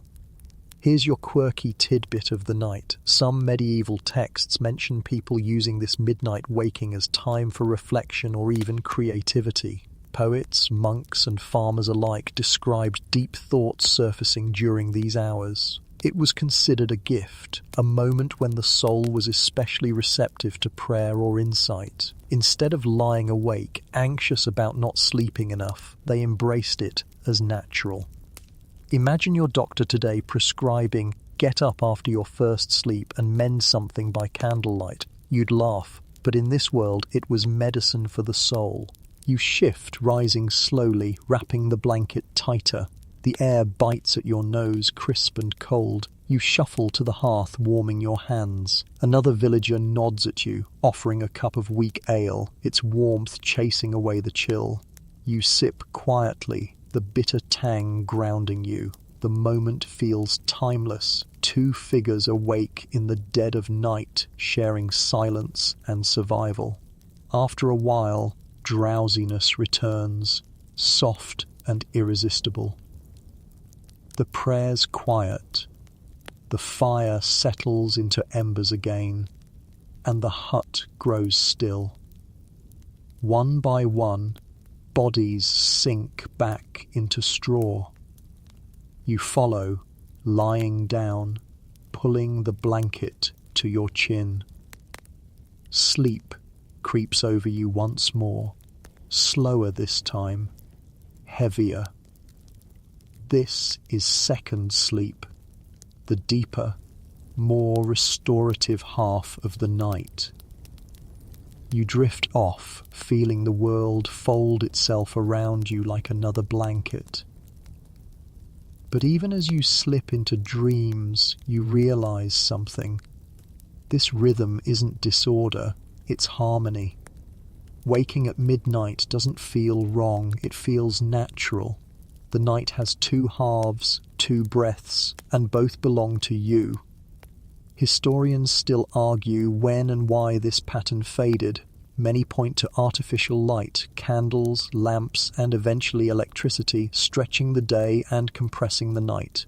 With longer evenings, people shifted to one consolidated block of sleep. The midnight vigil became insomnia, and what once was ordinary became pathology. Perhaps, you think, we lost something in the process. You dream, half aware of monks chanting in stone chapels at midnight, their voices echoing into the cold air. You see peasants stepping outside to gaze at the stars, whispering thanks to saints. You imagine couples sharing tender words in the stillness, or solitary souls finding clarity in the pause. The segmented night was not just sleep, it was life, sliced into 2 acts, each with its own quiet drama. The cock crows eventually tearing you from second sleep. Light seeps into the hut, soft and grey. The family stirs once more, stretching, yawning, rising for another day of labour. You sit up, rubbing your eyes, strangely refreshed. 2 sleeps, 2 rests. It worked. The rhythm of the medieval night, though strange to modern ears, carried its own logic. You stand, stretching sore legs, smiling faintly. The fleas bite, the smoke clings, the stew still simmers, but the night has given you its rhythm, and you survived it. And as you step outside into the dawn, you whisper to yourself, First sleep, second sleep. The medieval night was never just darkness. It was a cycle, a rhythm, a dance with time itself. The dawn light filters through the cracks of the hut, pale and uncertain, but your rest is already uneasy. Somewhere in the corner of the room you hear the faint, persistent rustle of grain sacks. At first, you imagine it's the children stirring early, or perhaps a goat nosing for scraps. But then you catch it clearly, the quick scuttle of tiny claws. A rat darts across the floor, black eyes gleaming, tail like a whip. You startle, and as if on cue, another follows, and another. Within seconds, the floor seems alive with movement. The family hardly notices. Rats are as constant here as fleas or smoke. They invade barns, granaries, kitchens, any place with food or straw. They chew through sacks, gnaw wooden beams, and leave droppings behind. But worse than the damage, worse than the stink, is the shadow they carry with them. Plague. You shiver, watching a rat vanish into the grain. Its fur bristles, its whiskers twitch, and you know that fleas live on that creature, clinging to its skin, leaping to bite whatever warm flesh they find. And in those bites lurks the most feared enemy of all, the Black Death, the bubonic plague. You don't see it, you don't smell it, but you feel its presence like a cold draught curling under the door. Historians still argue whether rats or their fleas were the true culprits, or whether human lice played the larger role. But in the medieval imagination, rats embodied the pestilence. They were the constant neighbours nobody invited, the warning sign that sickness might soon stalk your home. You step outside for air, only to be greeted by another reality. The village air itself seems heavy, sour, filled with the odours of waste and sickness. A woman across the lane coughs violently, her face pale, her body hunched. Another door swings open, revealing a child lying weak on a straw pallet, skin splotched with dark swellings beneath the armpits. Buboes, the dreaded marks of the plague. The sight chills you deeper than the frost ever could. People mutter prayers under their breath. The church bells toll, not for service, but for death. A cart rattles down the road, its wheels grinding the mud, its bed piled with shrouded bodies. The driver calls out hoarsely, warning villagers to bring forth their dead. The sound echoes through the morning like a dirge. You step back, heart pounding, realizing that here survival truly is a daily lottery. You can avoid the smoke, endure fleas, even scrape by on bread and stew. But when pestilence visits, no preparation saves you. You either live or you don't, and the dice are thrown without mercy.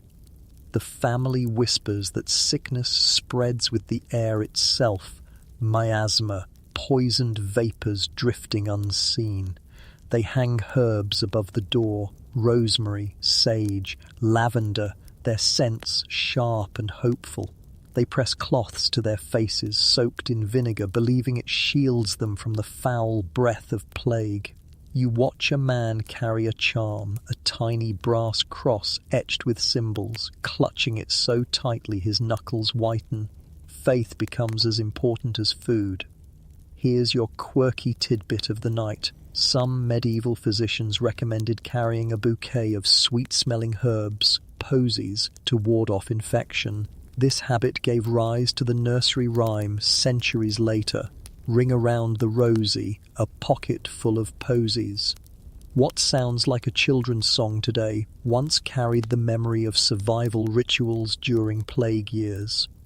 You shudder, imagining yourself walking through a medieval town in plague season, the streets lined with shuttered houses, doorways marked with painted crosses, candles burning inside where families quarantined in silence, the silence broken only by the wails of mourners or the rattle of carts carrying bodies to mass graves. How do you sleep, eat, or laugh with such shadows resting at the door, yet somehow people did. Inside the hut, the children still play, chasing each other around the fire. Life continues even as sickness prowls outside. Perhaps that is survival's truest form, not avoiding death, but daring to live despite it. Parents smile, ladling stew, even as fear flickers in their eyes. The rats scuttle across the rafters, fearless as though mocking humanity's struggle. You recall that the Black Death wiped out nearly a third of Europe in the 14th century. Entire villages emptied, families vanished overnight, and yet, centuries later, people still laugh, eat bread, and brew ale. Survival was not guaranteed, but it was stubborn. Humanity clung to life even when pestilence seemed certain to win. You crouch by the hearth, staring into the flames, imagining what it must have been like to feel the first fever, the first swellings under the skin. Did people know instantly? Did dread set in with the first cough, the first dark mark, or did they hope until the last breath? Historians still argue whether plague spread faster by trade routes or village rats, but to the people here, such debates don't matter. What matters is whether tonight your family wakes tomorrow. A woman enters the hut, face pale, holding a small jar. She presses it into your hands. Inside is a mixture of crushed garlic and honey. For protection, she whispers. You smear a little on your wrist, the sharp scent filling your nose. Does it work? Probably not. But in this world, hope itself is medicine. You lie back on the straw once more, wrapping yourself in a blanket, trying to ignore the scratching of rats above. Sleep comes uneasily, dreams filled with carts, bells, and whispers of the sick. The fleas bite, but you slap them away, muttering that perhaps tonight the dice will spare you. As your eyelids droop, you realize something. Pestilence wasn't just an occasional horror. It was a neighbor.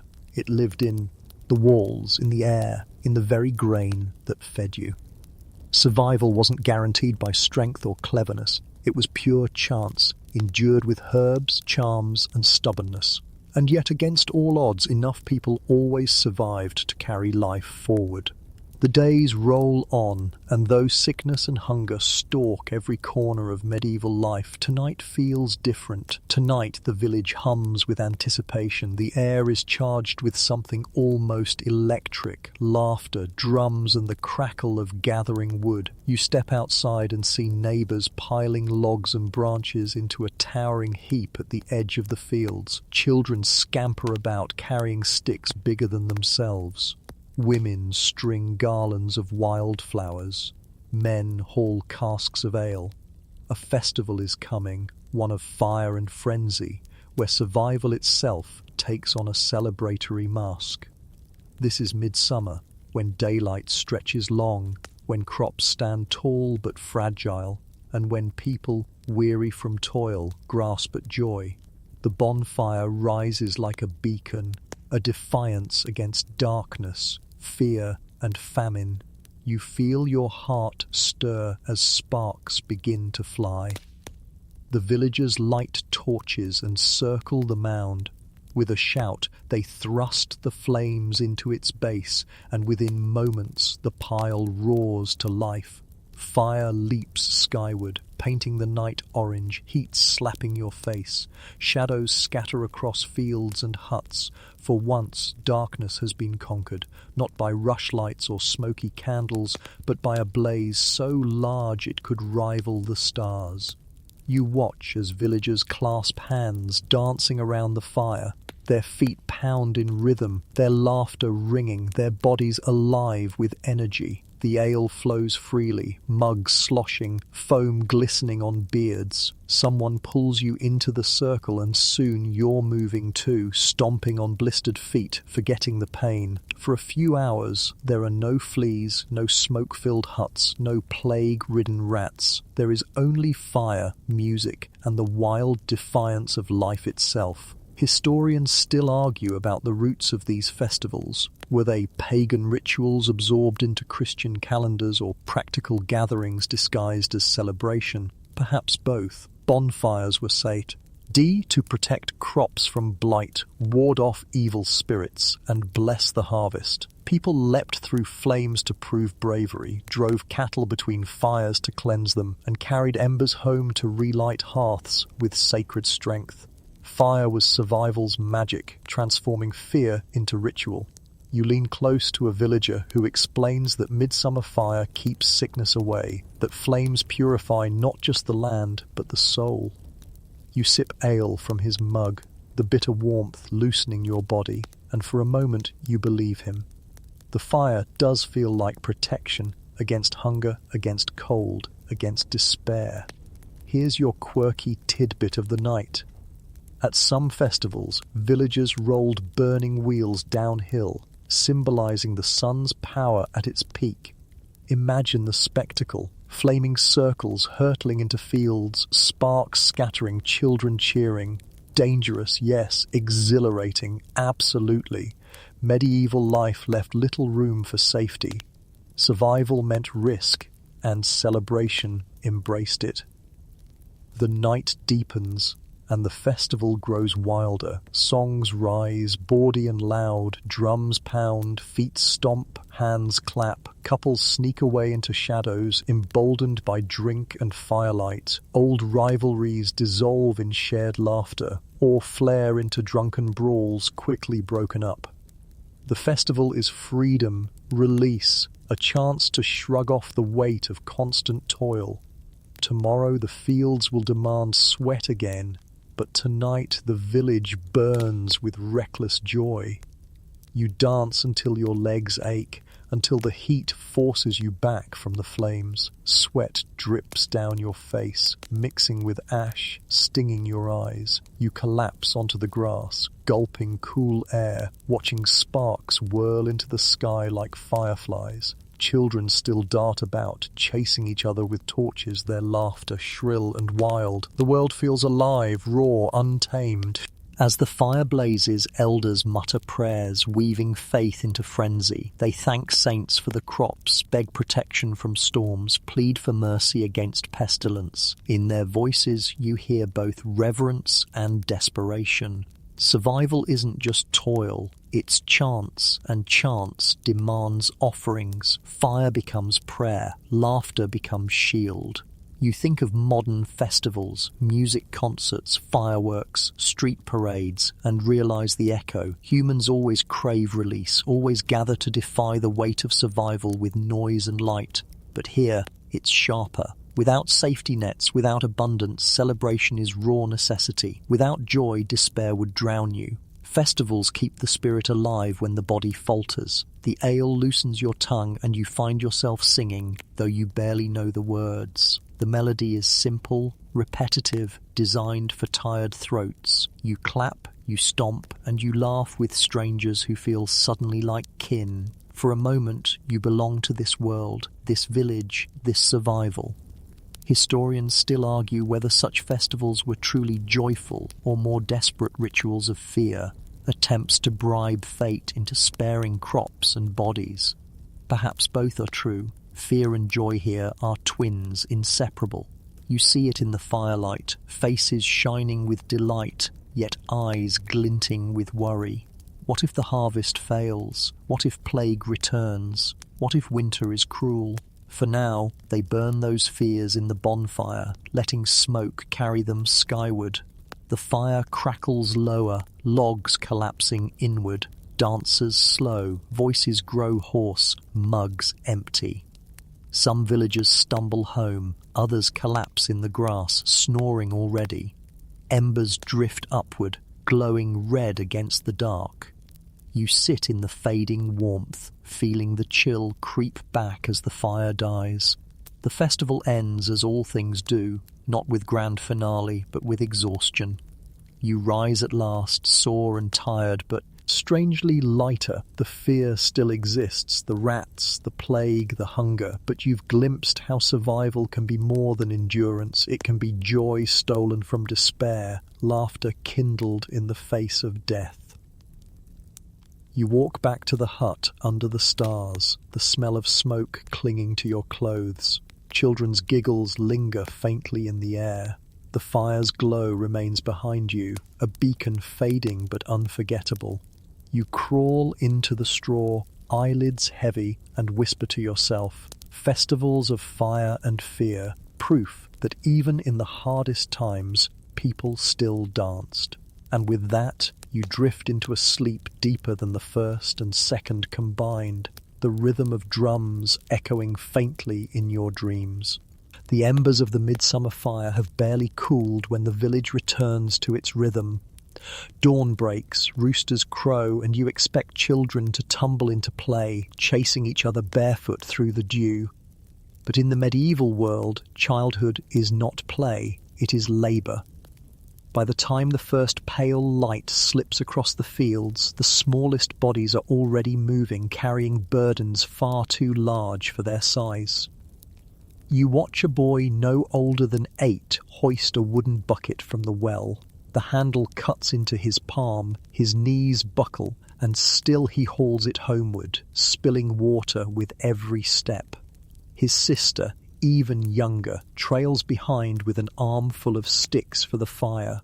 Their faces are serious, weary, shaped not by games but by necessity. Childhood here is short, fragile, and filled with chores. Inside the hut, another child kneels on the floor, grinding grain with a stone quern. The work is endless, arms straining as the heavy stone turns, reducing kernels into coarse flour. She hums softly to herself, but her shoulders droop and the dust clings to her hair. Bread will be baked later, but only because her small arms make the flour possible. Without her, the family would starve. You step outside again and see a boy chasing pigs with a stick, his bare feet caked in mud. The animals squeal, darting in all directions, but he corrals them with determination. Livestock is wealth, and even a child must guard it. Across the lane, another boy guides geese to the stream, shouting and waving his arms like a miniature shepherd. Every small task adds up. Every hand, no matter how tiny, is enlisted in survival. Historians still argue how much of medieval childhood was work versus play. Some accounts describe children playing games with balls or dolls carved from wood. Others paint a grimmer picture, labour beginning almost as soon as a child could walk. The truth, you realized, is both. Play existed, yes, but always in the cracks between duties. For most, work defined identity long before adulthood. A girl approaches you carrying a basket heavier than her frame suggests. She offers you a crust of bread from it, her smile quick but tired.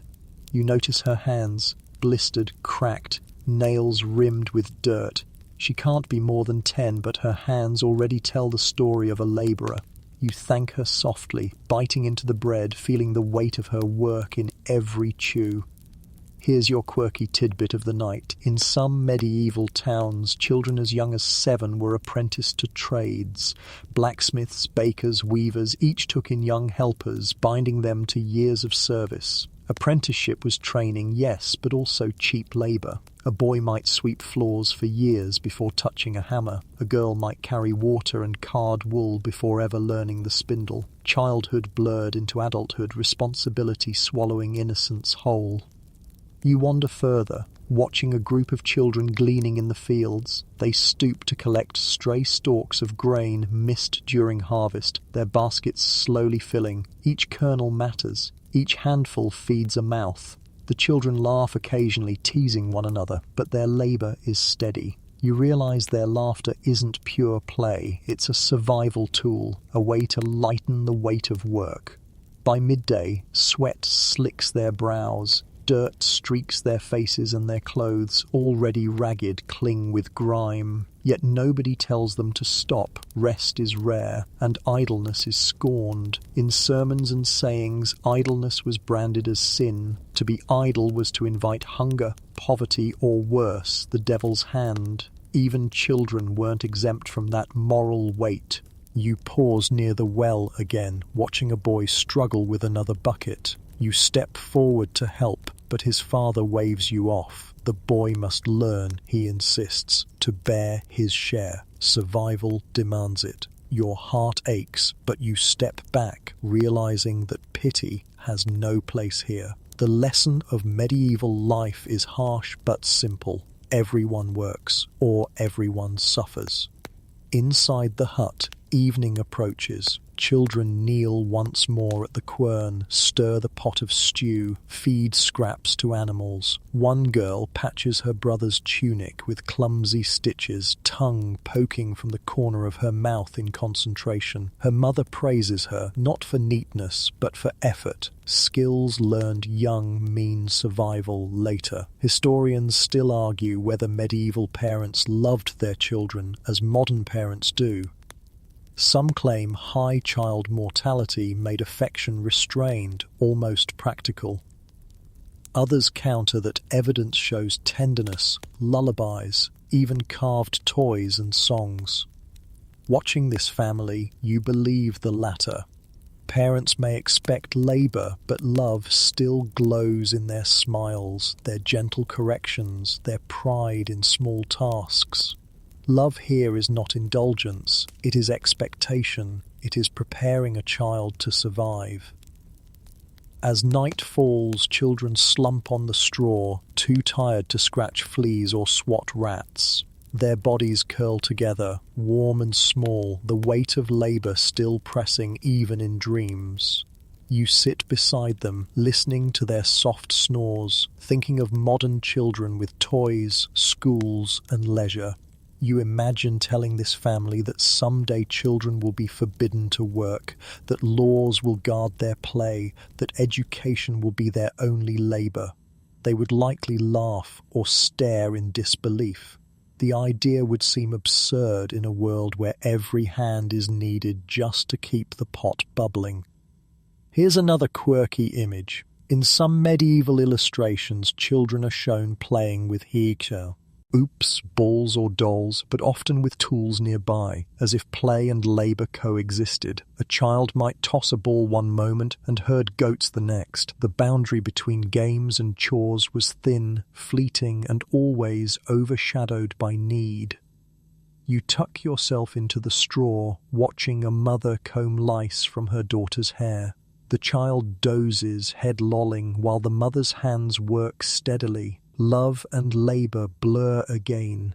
Care itself is work, survival itself is love. And as your eyelids grow heavy, you whisper to yourself, childhood was never freedom here. Childhood was work, tiny shoulders bearing the weight of survival long before adulthood arrived. The fire fades and you drift into sleep, your last vision the small, weary faces of children who never knew the luxury of idleness. The warm glow of midsummer fires and the bustle of harvest fields fade quickly as the seasons turn. Leaves shrivel, winds sharpen, and frost creeps across the thatched roofs. Soon, snow carpets the village, muffling sound, sealing doors, and cutting paths into treacherous ice. Winter has arrived. For you, it feels like a cage made of cold. For the villagers, it feels like the beginning of the year's cruelest test, the Hunger Games of survival. Inside the hut, the hearth blazes fiercely, but even the fire can't drive away the chill. The walls breathe drafts, the roof leaks icy drips. You pull furs around your shoulders, but the real enemy isn't just the cold, it's the food dwindling day by day. The bins of grain shrink, the meat salted in autumn grows scarce. Root vegetables shrivel, their skins tough, their flesh half rotted. The stew pot simmers thinner and thinner, and every mouthful becomes more precious. Tonight, a bowl is placed in your hands. You look down at its contents, a mush of dried peas and frozen turnips. The peas, once green, are now pale and chalky, needing hours of boiling to soften, yet still gritty against your teeth. The turnips, dug from the frozen ground, are woody, fibrous, and bitter. The stew has little flavour, but you eat it slowly, knowing hunger will gnaw harder than taste ever could.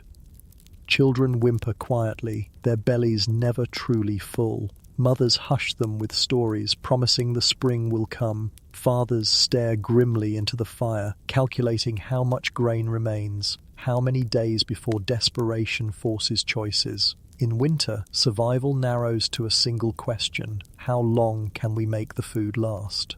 You shift uncomfortably, remembering modern winters with pantries stocked, grocery stores open year-round, fruits from distant lands piled high. Here, winter strips the world bare. No imports, no safety nets, only what was harvested months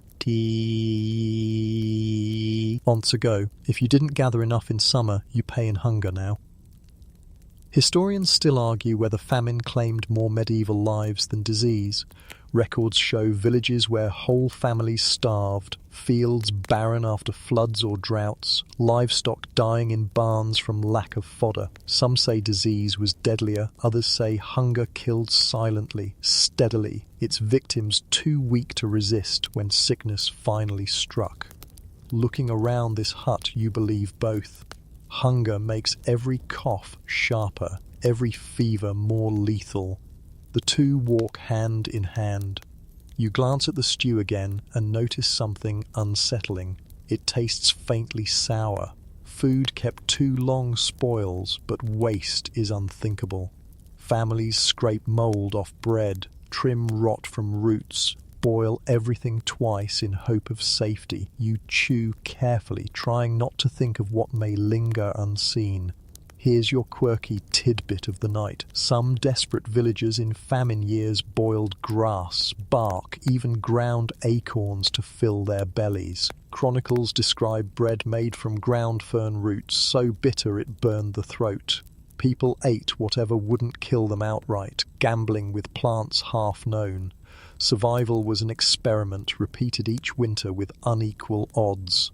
The fire flickers, and a boy tosses in a sliver of wood, his hands trembling from hunger. He chews the edge of his sleeve, eyes glazed. You remember how, in times of famine, parents sometimes abandoned infants they couldn't feed, leaving them at church doors or forests, praying mercy would find them. The thought is unbearable, yet here it's part of the grim arithmetic of survival. You step outside into the snow. The village lies silent under the moon, smoke curling from a few chimneys. You see footprints where villagers trudged to break ice on the stream, hauling buckets of freezing water. You see thin cattle huddled in barns, ribs visible, their breath clouding the air. Even animals suffer.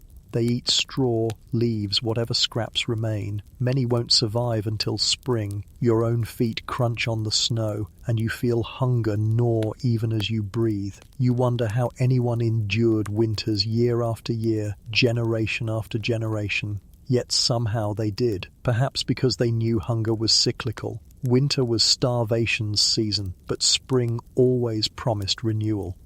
Back inside, a woman stirs the pot again, muttering that perhaps tomorrow they'll find a rabbit in the snares, or perhaps not.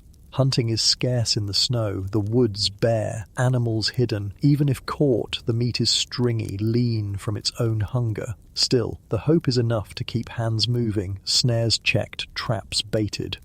Historians still argue whether medieval people prepared wisely or recklessly for winter. Some evidence shows careful rationing, granaries sealed, barns packed. Other records show waste, feasting after harvest, leaving little for later. The truth is likely both, prudence when possible, desperation when not. And always, fate decided whether the stores sufficed. You sit near the fire, clutching your bowl, and feel the hollowness in your stomach despite eating. Hunger here isn't a pang. It's a constant presence, a shadow clinging to every breath. Sleep comes, but dreams are filled with feasts. Bread white as clouds, meat roasted on spits, apples fresh and crisp. You wake, mouth watering, only to find another bowl of peas and turnips waiting. The villagers joke darkly, calling the stew peasant's pudding or winter's gift. Laughter is thin, but necessary. Bolu. Without it, despair would drown them.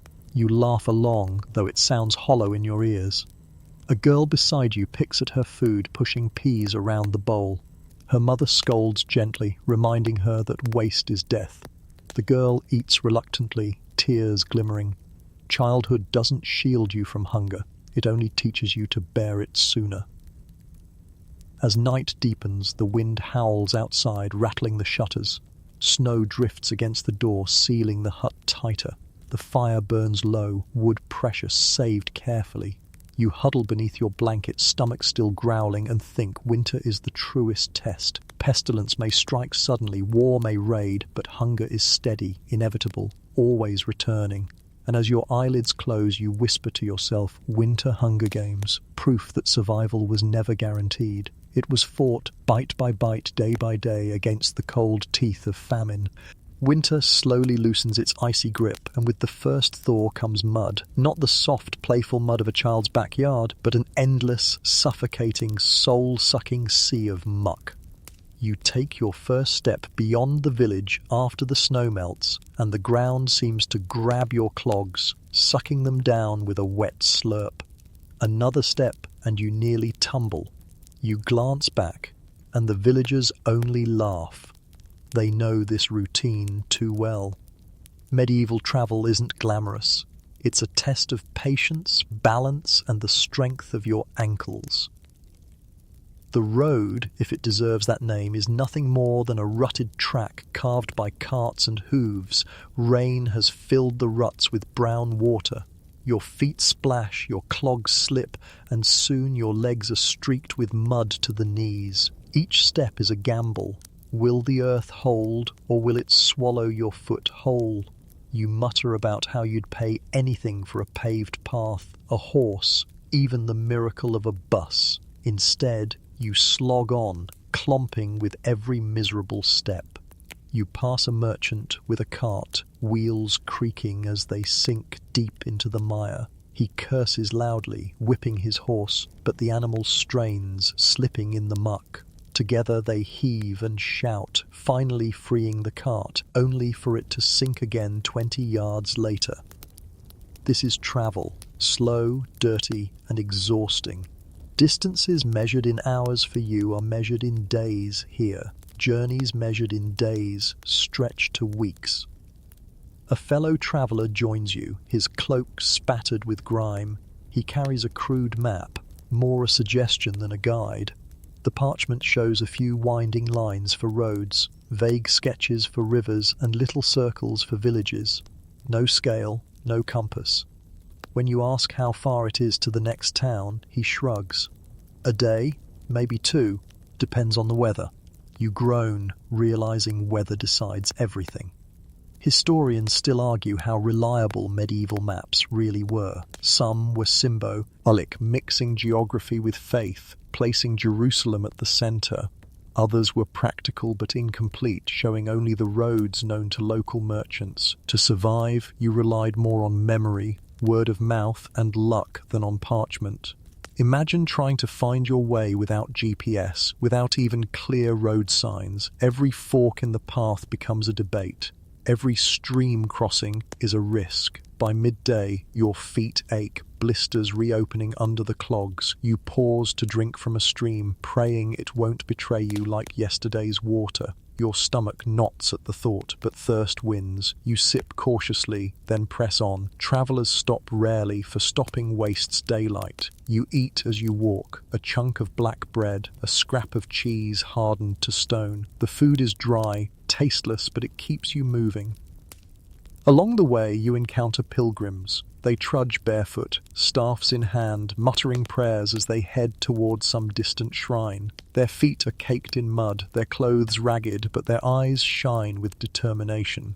Pilgrimage is survival of the soul, even as the body suffers. You nod respectfully, though you secretly wish they'd invented comfortable sandals centuries earlier. Here's your quirky tidbit of the night.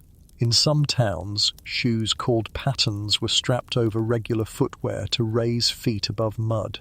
Imagine wooden sandals with stilts. They clattered horribly, and walking in them was awkward, but they kept your toes dry, sort of. You eye your clogs with envy, realizing they're slightly better than Patton's, though both leave your feet blistered and sore.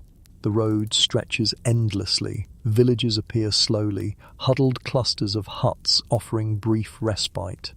You collapse on a bench outside one, wiping mud from your calves. Villagers greet you cautiously, wary of strangers. Travel wasn't common for peasants. Most never left their birthplace. To wander was suspicious, sometimes dangerous. You explain you're passing through, and they nod reluctantly, offering a bowl of stew in exchange for a coin. You sip gratefully, though it tastes much like yesterday's eternal pot. Travel reminds you that every hut, every family faces the same struggles: smoke, fleas, bread, hunger. Survival is communal, but also fragmented, each village clinging to its own rhythm. Roads connect them, but poorly. Each mile you walk feels like dragging the earth itself behind you. As evening falls, you reach a monastery. The monks welcome travelers, offering straw beds and simple food. You bless their kindness, collapsing onto the pallet with gratitude. But even here, rats scuttle, fleas bite, and the air smells of damp wool. Travel never escapes the cycle, it only shifts the scenery. The next morning you rise again, feet sore, body heavy.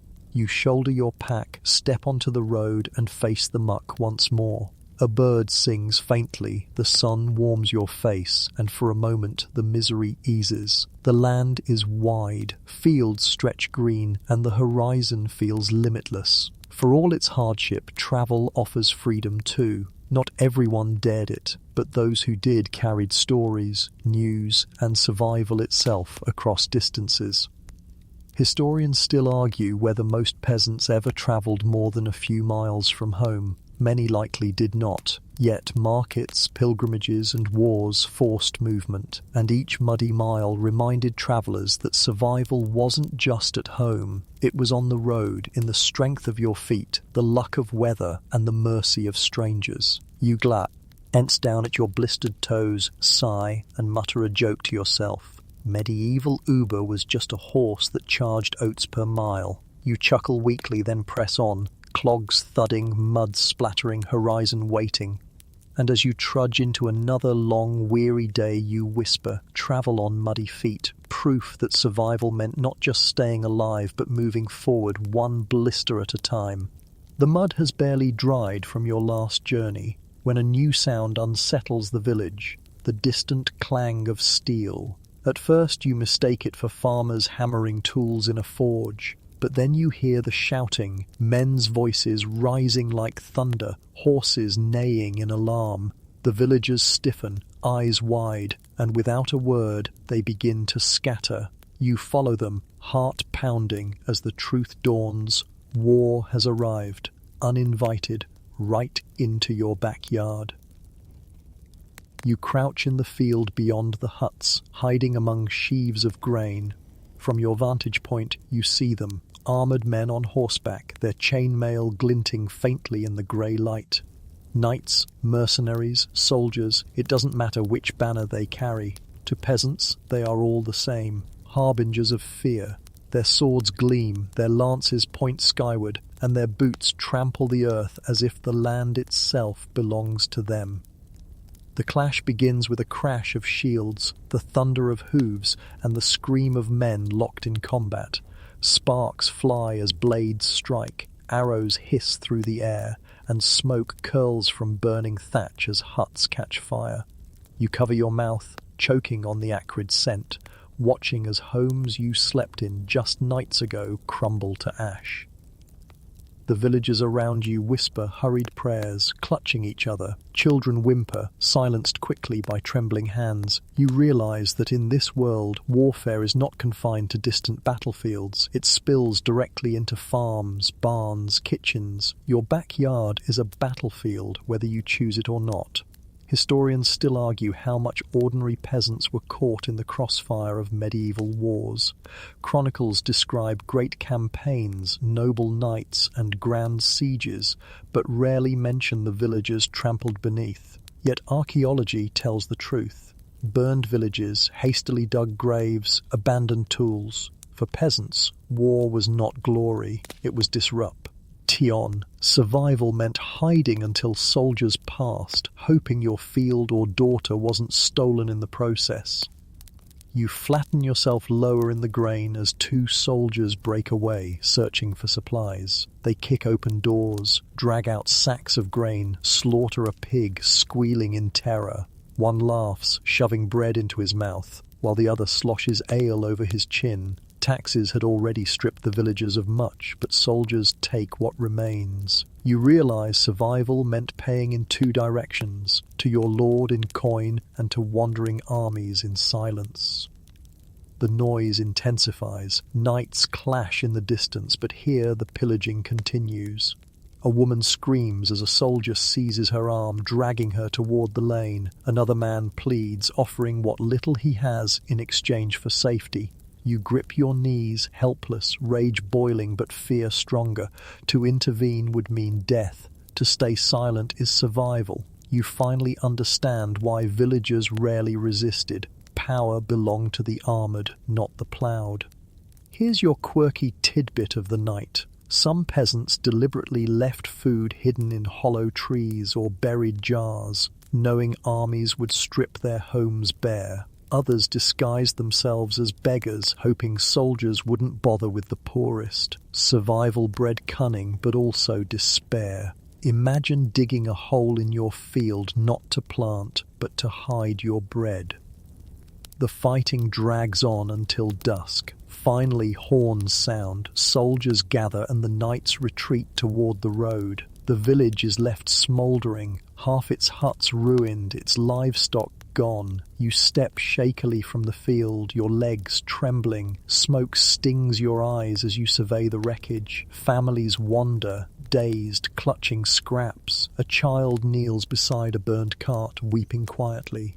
The soldiers are gone, but their absence brings no relief. Taxes will come soon enough, demanding the same grain soldiers stole. The Lord will claim his due, no matter what devastation lies in the mud. You realize that peasants lived in constant siege, not just from enemies, but from their own protectors. To be conquered or protected often looked the same when your pantry was empty. You help gather what little remains. A cracked pot, a half-burned bench, a sack of turnips soldiers overlooked.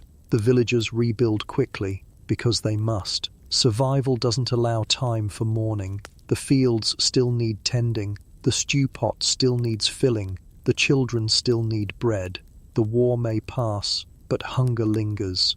Night falls, and the village regroups around a small fire. Faces are streaked with soot, eyes hollow, but voices murmur in determination. Stories of past raids are shared, lessons passed on, where to hide food, which forests offer shelter, which saints answer prayers in times of violence. Fear is constant, but so is memory. Historians still argue whether peasants were truly passive victims or subtle resistors.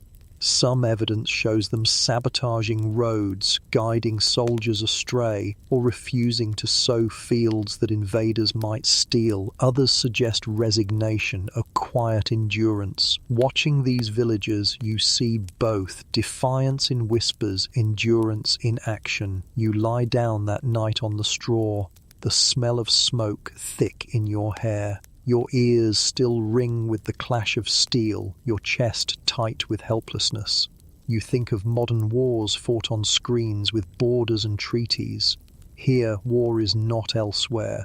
It is here, in your field, in your hut, in your very breath. Survival means not victory, but endurance. As your eyes close, you whisper warfare in your backyard. Proof that survival wasn't about fighting, it was about hiding, rebuilding, and paying.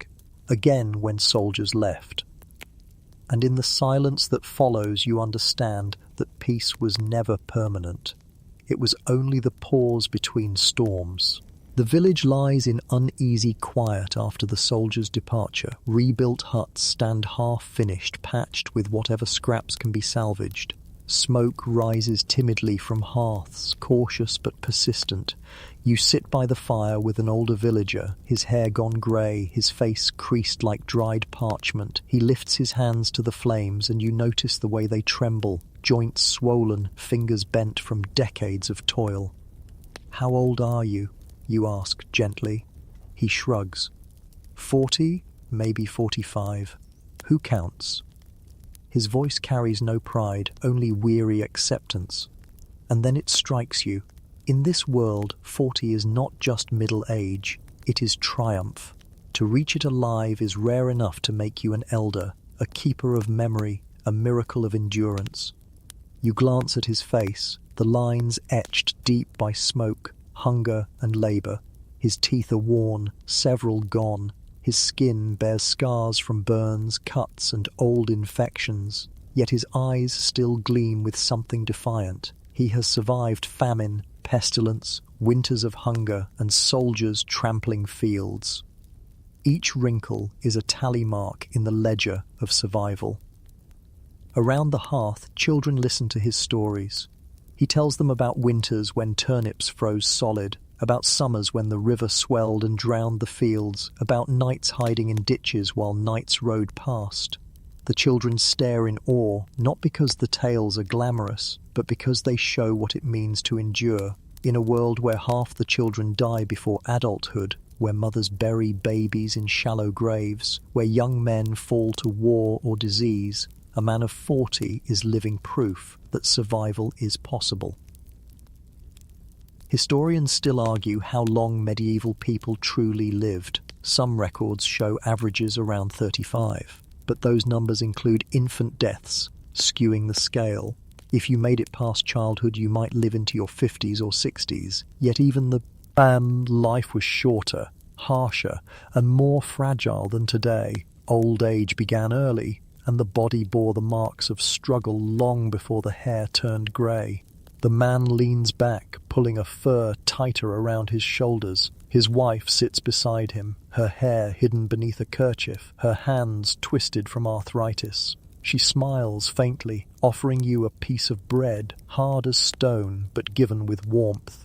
Together they look like worn statues, carved by time, yet still upright. They embody stubbornness. They embody survival. Here's your quirky tidbit of the night. Medieval people often measured age not by birthdays, but by life stages.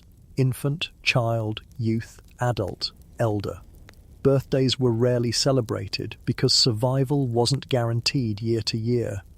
Instead, milestones mattered. The first tooth, the first steps, the first harvest worked, the first child born. Turning 40 wasn't about cake and candles, it was about still breathing when many others no longer did.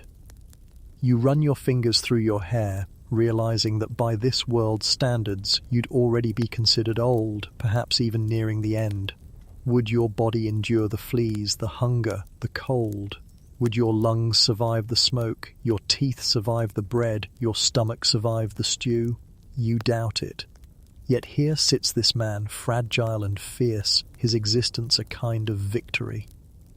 As the night deepens, he tells you that reaching 40 means something else too. Wisdom. Not book learning, most peasants cannot read, but the knowledge of fields, seasons, illnesses, and survival tricks passed down. He knows when to plant barley, how to catch eels in muddy rivers, which herbs soothe fevers, which mushrooms kill. His memory is the village's library, his body the last page of many stories.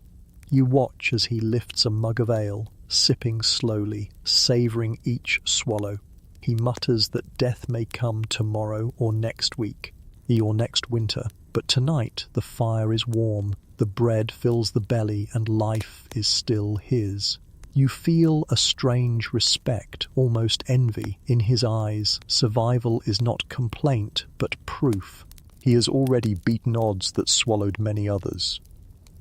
Outside, the wind howls. You imagine graves in the churchyard, stones marking those who didn't make it past infancy, those cut down at 20, those lost in childbirth, each mound a reminder of fragility. Yet inside life persists, children giggle, parents work, elders teach. Death may be constant, but so is resilience.